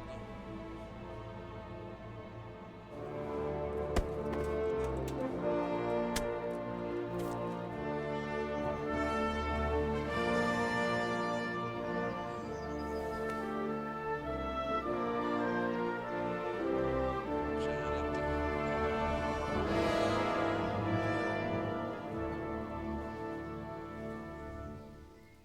Sir, we should give the order. Let's see if Istvan Toth can worm his way out of this one. Don't tempt fate, Hanash.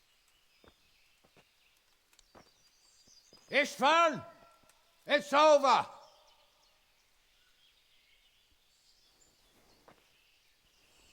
You want us to come and get you?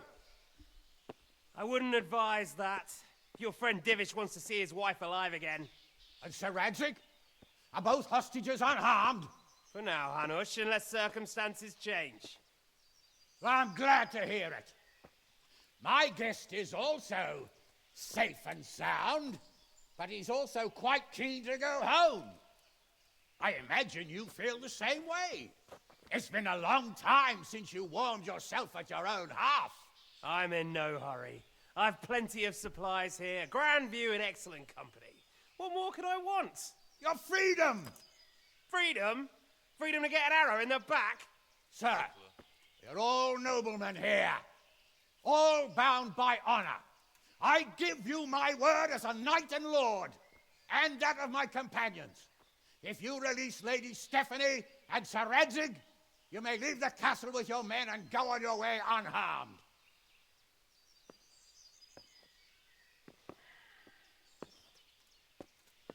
And just how far will we get? What good will it do me if your men attack us in the woods instead of here? If you give me your word of honor that you will leave and never return, I promise you safe passage to the boundary of this fiefdom. What happens after that is up to you and the will of God Almighty. Bence vurun gitsin hocam. Very well then, Başını ezmek. but I want a small safeguard. I'll give you her ladyship, but Radzig comes with me. I'll release him in Skalitz. Out of the question! Is our word not good enough for you? Is mine not good enough for you? I swear I'll release him when I get to a safe distance. I'll go with him, Hanush. Let the Lady Stephanie have her freedom now. Father! Don't worry, son.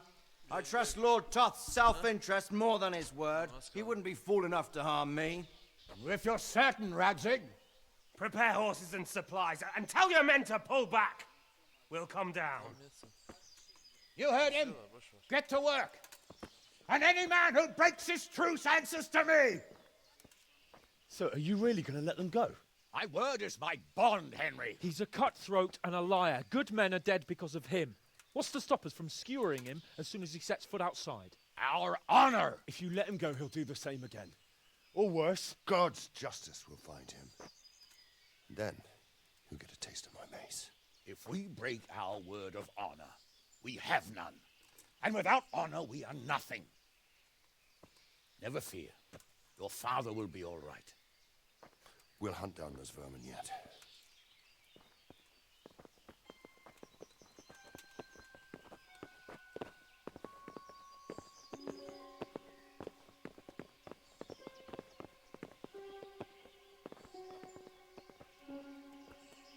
Bring the horses.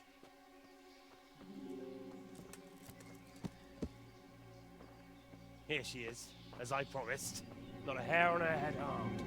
Divish, Stephanie. forgive me, husband. I'm sorry For what? for letting them into the castle. Come now, my dear. You're not to blame. I didn't know who he was. He said he was your friend. Never mind. Did he hurt you? No.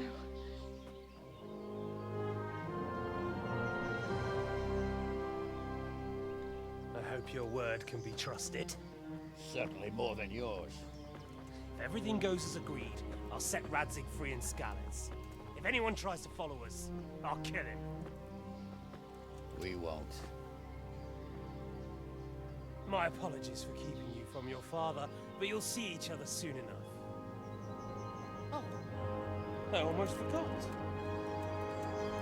Your sword. I expect you'll want it back after all the trouble you went to. Actually, you know what? I think I'll keep it. As a memento. This isn't over. I'll find you. I look forward to it. Yeah!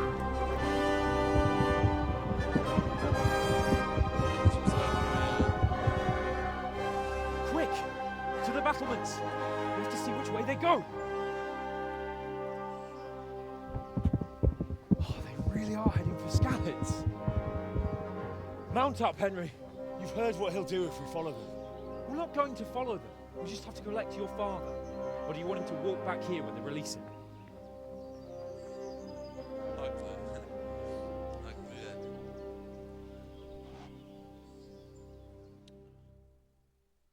Oyunun sonu olabilir ya büyük ihtimal. O yüzden biraz zorluyorum bitsin diye. Yeah!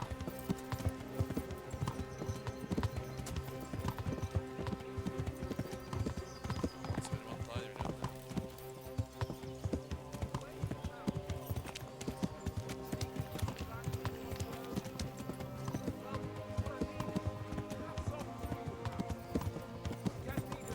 Yeah! Truth is, I didn't think much about it. I just felt I had to do it.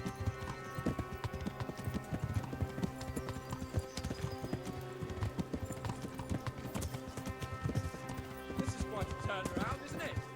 What do you mean? How long have we known each other? A few weeks? Something like that. Before that, I was chasing wenches around Rattay and you were digging turnips. And now look at us. A pair of veterans. I was an apprentice blacksmith, not a turnip digger. Same difference, you silly bugger.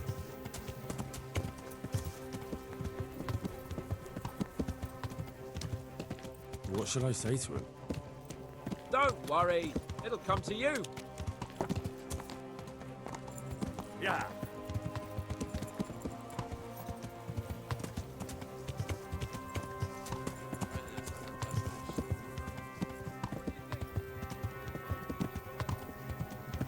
He's a noble, right? Yes, so am I. So Radzig will be there.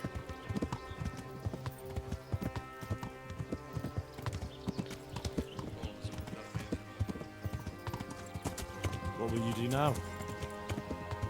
Not long ago, I only made plans 3 days ahead at most. Maybe I really could do something for Rattay and its people. Something really big. But there'll be plenty of time for that later.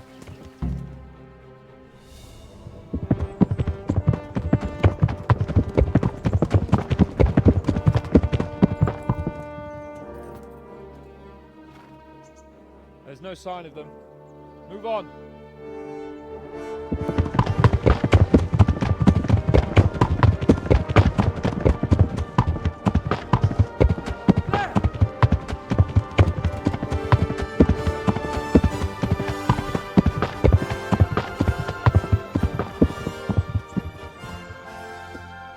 I'm glad to see Istvan kept his word, sir. Not half as glad as I am, Your Grace. Well, we kept our word too. And now Toth has had his head start and he's fair game. Which way do they go? To the north, but I would be careful, Sir Hans. Fear not, Your Grace. I have twice as many men as he. Well, I won't keep you any longer. I'm sure the two of you have a lot to say to each other. Let's go!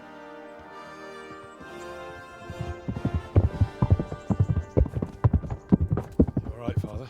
I am. They treated me quite decently. Although they did steal my horse, so I'll have to go back on foot.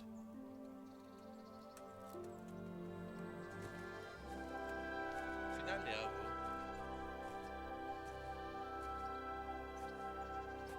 bu. It looks like it's all over. Not by a long shot. It won't be over until we get this mess cleared up. And catch that bastard. How could we let him go? Would you rather we killed him? Even if it meant Lady Stephanie and I died too? No, of course not. But what was to stop us from killing him after the exchange? Honor? Honor? Daha bitmedi, az kaldı. If the word of honor of a nobleman could not be trusted, then he would never have agreed to the exchange. Tamam hallederim değil mi? Verdim. Where's the honor in abandoning your son? You know how it is. Başınız lazım, havalansın. We were young. It happened. And I couldn't marry a commoner. Then your father, Martin, came along and took care of both of you. He knew it. What? That I was your father? Certainly. He was a great man. He took you as his own.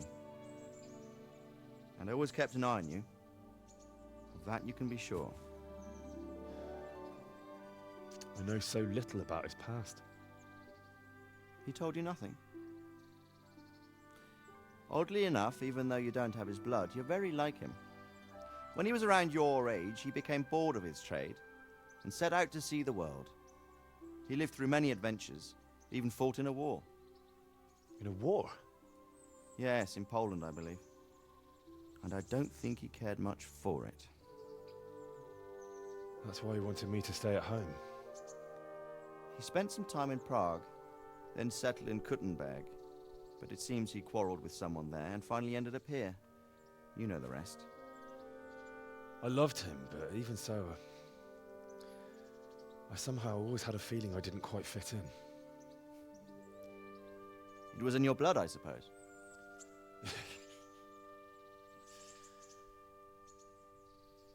I lost the one thing I had left from him. Your sword. Ah. The sword. It's not my sword. It's yours. For a moment there, it was so near, yet so far. Oh, well, it can't be helped. It was almost within my grasp, but just then I had something else on my mind. Well, I think we may yet have a chance to get it back. This business with Toth is not yet over, unfortunately. That's a chance I'd welcome. Not just to get the sword, but that bastard Istvan too. And then I'll find that German whoreson who torched Skalitz, and I'll slay him with it. I'll never forget his face. Or his name. Mark Vart von Aulitz. Those are noble intentions, son. But don't forget there are other things in this world that are worth living for. Like what? Look around you. Blue skies overhead, green grass underfoot, beautiful girls. Good wine, a few good friends, and a fine steed under your backside. Those are things worth living for. Though I can't deny that swine who killed your mother must pay for what he did. But it's better not to dwell too much on that at the cost of those other things. On the subject of steeds, I think we'll have to ride like the Knights Templar. How's that? 2 up. One day I'll tell you how they got their seal. You can take the front.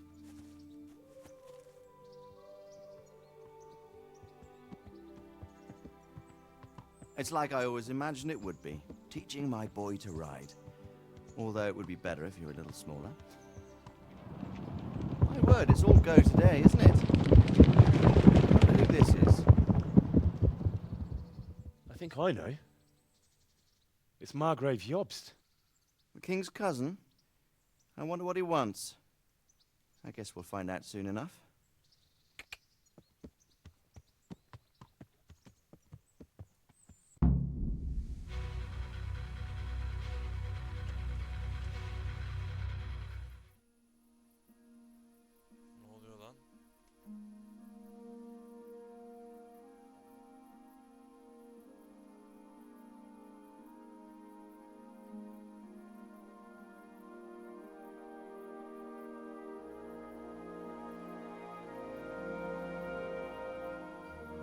doing well, son.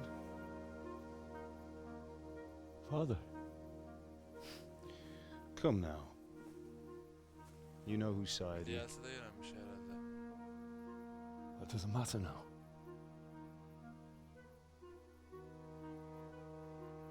I miss you, Amar. I miss you very much. You'll be fine. That's for the soul.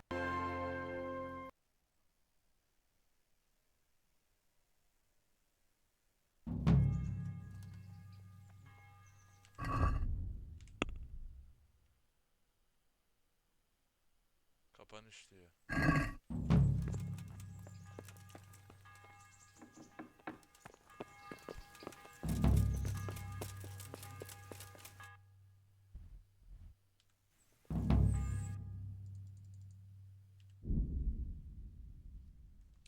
Son bir görevimizi yapalım, kapatalım. Efendim? Tam yayını bitsin şey yapıyorum ben. Tamam az kaldı. Ubeyde yatıyor. Ah, Hal. Are you going to the meeting with Margrave Jobst as well? I am. What about Istvan? I assume that we didn't catch him? Geç oldu ya. No. Because if we had, you'd be the first one to know. Have no fear. We'll get him eventually. I hope you're right. Anyway, let's go and see what Jobst wants from us.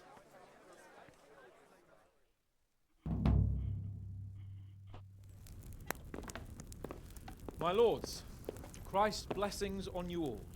And on you, Lord Gapen. And this is my son, Henry. I didn't know you had a son, Sir Radzig. It came as a bit of a surprise to young Henry, too. This gentleman here is John II of Liechtenstein, a member of my council. I'm honored, gentlemen. Come join us.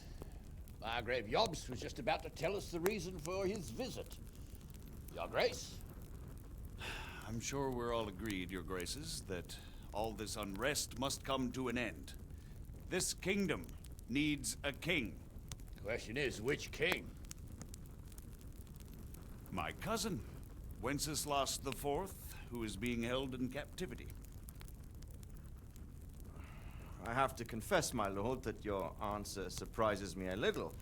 If I'm correctly informed, until recently you sided with your other cousin, Sigismund. That I cannot deny, and I have always stated my position plainly. But times have changed. How have they changed, Your Grace? Sir, there is one thing on which we undoubtedly concur. That King Wenceslas, unfortunately, did not inherit his father's gift for governing. Sadly, his failures have cost Bohemia, the nobles, and our whole Luxembourg family a great deal of money and effort. How did the king let it go so far, damn it? It's in his temperament. He cares only for wine, women, and the hunt. A king, in fact, who never wanted to be king. Then why didn't he just let his brother have the crown? Young sir, the crown weighs heavy when there are duties to be performed. But to surrender it means giving up great privileges, too. But he did surrender power to his brother. When things started getting out of hand, Wenceslas appealed to Sigismund for help in restoring order. What you're saying, Wenceslas invited him here? This is starting to make my head spin. Actually, it makes sense when you think about it. Sigismund wanted to re-establish the power of the whole House of Luxembourg. He thought if he helped Wenceslas win the imperial crown, in return his brother would help him become the king of the Romans, and leave the actual reign of Bohemia and the empire to him. Sigismund would govern, while Wenceslas could carry on doing what he was best at, enjoying the life of the imperial court. Why wasn't Wenceslas crowned Holy Roman Emperor long ago? He was already elected king of the Romans. All he had to do was go and let the Pope put the damn imperial crown on his head. Who knows? Maybe he'd prefer hunting and consorting with bathhouse wenches to spending time with the Pope. Well, so would I must admit. Sigismund's plan seemed sound enough, but it didn't quite work out, did it? It worked for a while. He and his brother reached an agreement. Sigismund took over administration of the kingdom and began planning Wenceslas's journey to Rome for the imperial coronation. But then Wenceslas realized he would just be a puppet with a crown. I must say, Margrave Jobst, Wenceslas and Prokop behave rather like naughty children in need of a good clout about the ears. Sigismund would agree. He was already planning his rule of Bohemia, and all of a sudden, the rug was pulled from under him. I'd say he lost his patience and decided he'd drag Wenceslas to the coronation kicking and screaming if he had to. Just like a naughty child, as you say. So he abducted him and your brother Prokop too, if I heard correctly. Correct. And you helped him do it, if I heard correctly. Yes, your graces, it's true. I was there when Sigismund abducted Prokop. I thought everything could somehow be settled, that we could make my brother see sense. But Sigismund just wanted to put an end to the dispute once and for all, whatever the cost. There was nothing I could do to stop him. And that's one of the reasons why I'm here. The worst of it is that it was all for nothing. Instead of putting a stop to the revolt, it escalated it, and the result is this chaos we have today. That's true enough, sir. But I must admit now, I'm not sure what your position is. The king is incompetent, but we must protect him? The simple truth, gentlemen, is that for all of Wenceslas's faults, we have no one else. So we'll have to make do with his idleness. People like him, though. But what can we do now? Sigismund has the League of Lords behind him. Otto von Bergolf, Heinrich von Rosenberg. The situation has gotten completely out of control. Now even the nobles of the League of Lords are realizing that Sigismund wasn't the right choice. So now Bergolf is on your side. Are we to assemble an army together with him and face Sigismund on the field of battle? We're not in Hungary now. Such affairs may be settled elegantly, without unnecessary hostilities or expenses. I have negotiated an alliance with the Hungarian bishops, the Polish, and of course the Czech nobility, against Sigismund. Every day he is losing the ground under his feet, and that's why I need your help too. What kind of help, though? Sigismund has a massive army, and Rosenberg, Berghoff, and Prague are behind him. Do you have an army you could face him with? But that's not what I mean at all. There's been a revolt against Sigismund in Hungary, partly due to my efforts, and now he'll have to choose whether he wants to gain the Bohemian crown, which is a very risky enterprise, or hold on to the Hungarian one. He can't have both. And there's a tough struggle awaiting him in Hungary. I'm not sure he'll win, and Rosenberg and Berghoff know it too. They're not stupid. And we have to put a stop to this. With your arms. Bohemian lands are turned to ashes like scallops. I expect it would be best to write it in your name, Lord of Lipa. Quite so, Margaret. So what do you think of it all, Sir Divish? Babanla konuş. So? Yes. I don't want... Don't worry. I know. You'll be there. Rest assured. And don't get... Yes. Very well. It's 3 days... That's about all. Very well. Take the letter from Sir... How about writing that you're concerned about current events and that you want to see things settled peaceably? And then ask... Very well. Bring...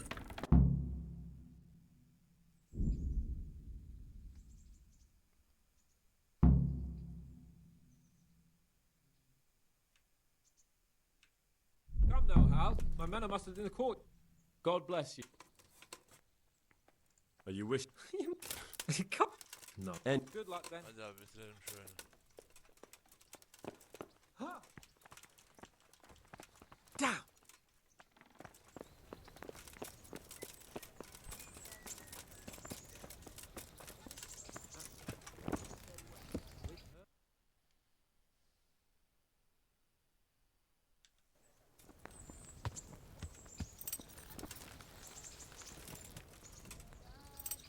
Hadi abi götürelim şu mektubu. Oyun bitsin.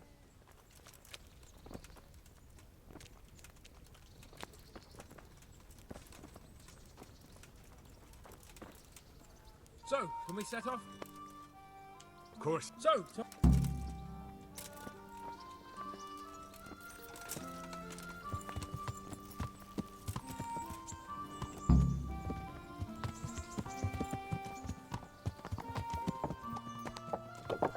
Bitiriyoruz öyle, tamam mı? %100 bitirelim bir de artık. Gaza bir şey kalmasın.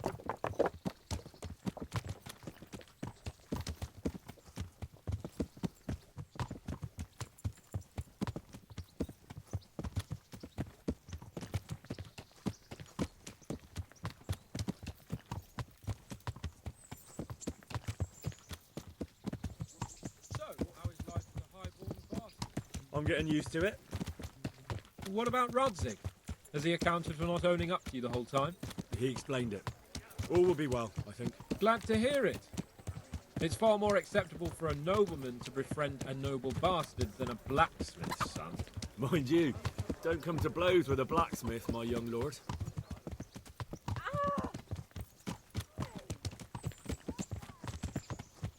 What do you think about Sir Jobst and his plan? Well, I admit all the scheming has me a little lost. I thought Sigismund was the devil, Wenceslas a martyr, those on his side the heroes, and those against him the villains. I believe we'd rescue the king and all would be well again. But now it looks a lot more complicated. Yeah, exactly. I didn't expect the noble lords to be as noble as the angels, but I hadn't expected such a sewer. They behave like children. I can't fathom how after all this backstabbing they're somehow still on speaking terms. I don't know either. Beggar's belief. Hadi bitsin artık oyun ya. Did you know that King Wenceslas is such a Feckless drunkard? Not really. And to be honest, I'm not sure I wanted to know. I slept better believing my fate was watched over by a wise and powerful monarch. So did I. What a dismal world when you can't keep trust in your own king. On the other hand, times were better with him here than with him gone. Isn't that the truth?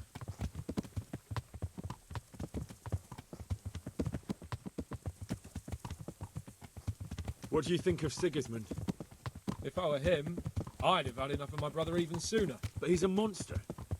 Look at what those hordes of his are getting up to here. What he did in Skalitz. True enough. On the other hand, if Wenceslas and Prokop hadn't double-crossed him, none of this would have happened. No one forced him to burn Skalitz. That's a fact. But he couldn't let them shit all over him either. Not that I'm defending him, mind. He's a weasel. No doubt about that.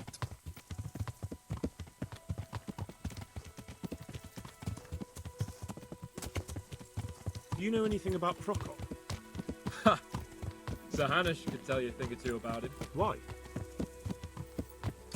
Last winter, a certain Sir Jan Sokol of Lamberg, a well-known knight, or robber baron to some, tried to occupy the city of Iglau, which was on the orders of none other than Prokop. And what has that got to do with Hanush? Well, he was there with him. Of course, that's not something to brag about in front of Jobst. And what was it all about? They wanted to occupy a city that was on the side of the League of Lords, but despite there being several hundred strong, they didn't take it. For one thing, they couldn't get past the Iglau women, with their pitchforks and cauldrons of hot water. I would never have thought of Sir Hanush as such a rebel.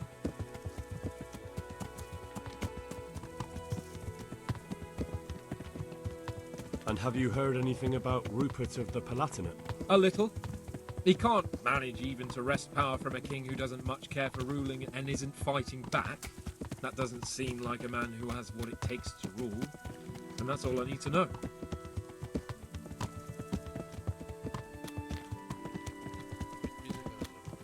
And that Berghoff we're going to see, do you know anything about him? I haven't heard much good about him, but I have a feeling that some other nobles are quite in awe of him. And his castle is apparently quite impressive. I'll be interested to see for myself.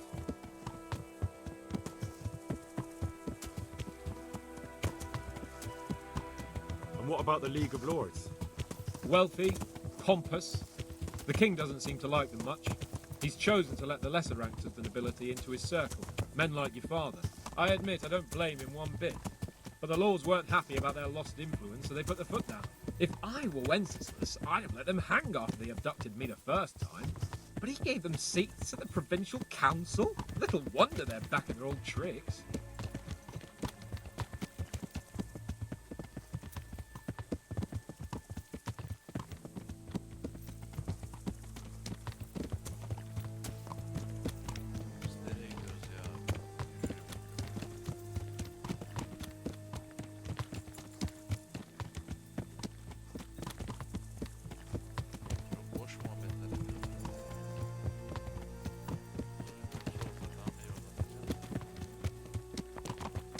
Yeah.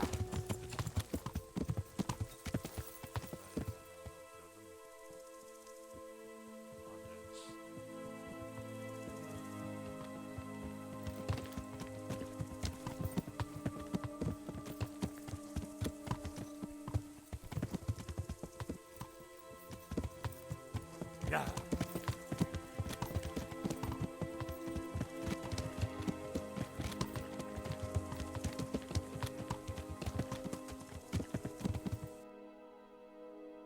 Buradan sonra yol bir yere gitmiyor. Burada bitiyor herhalde. Herhalde burada bitiyor ya.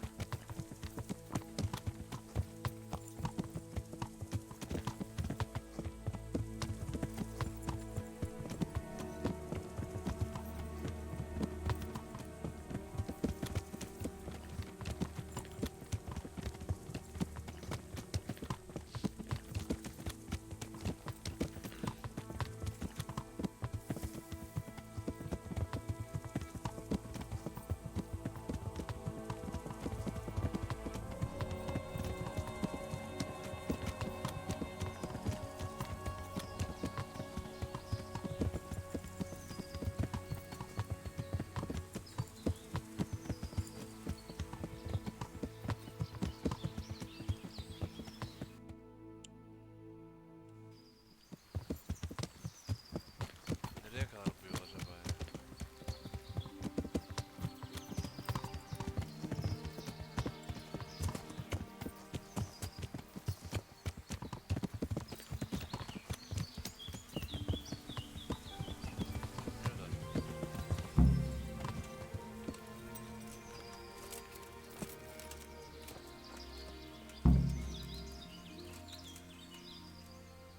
Well, young sir, what now? Shall we ride boldly? I never took you for a romantic soul. But as What, here? ah, that's just the thing. Here, who? I'm a little worried about you, sir. Look, we could. Yeah, I suppose. Goodbye.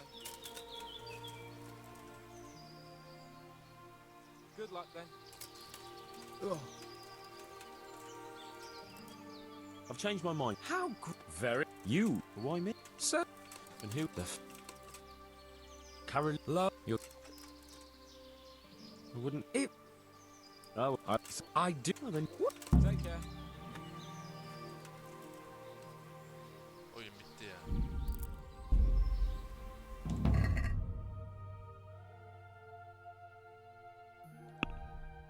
Bitti oyun bitti. Arkadaşlar izlediğiniz için teşekkürler. Boş muhabbetmiş o yürüme muhabbete de. İzlediğiniz için teşekkürler. Görüşmek üzere. Hoşça kalın. Bay bay.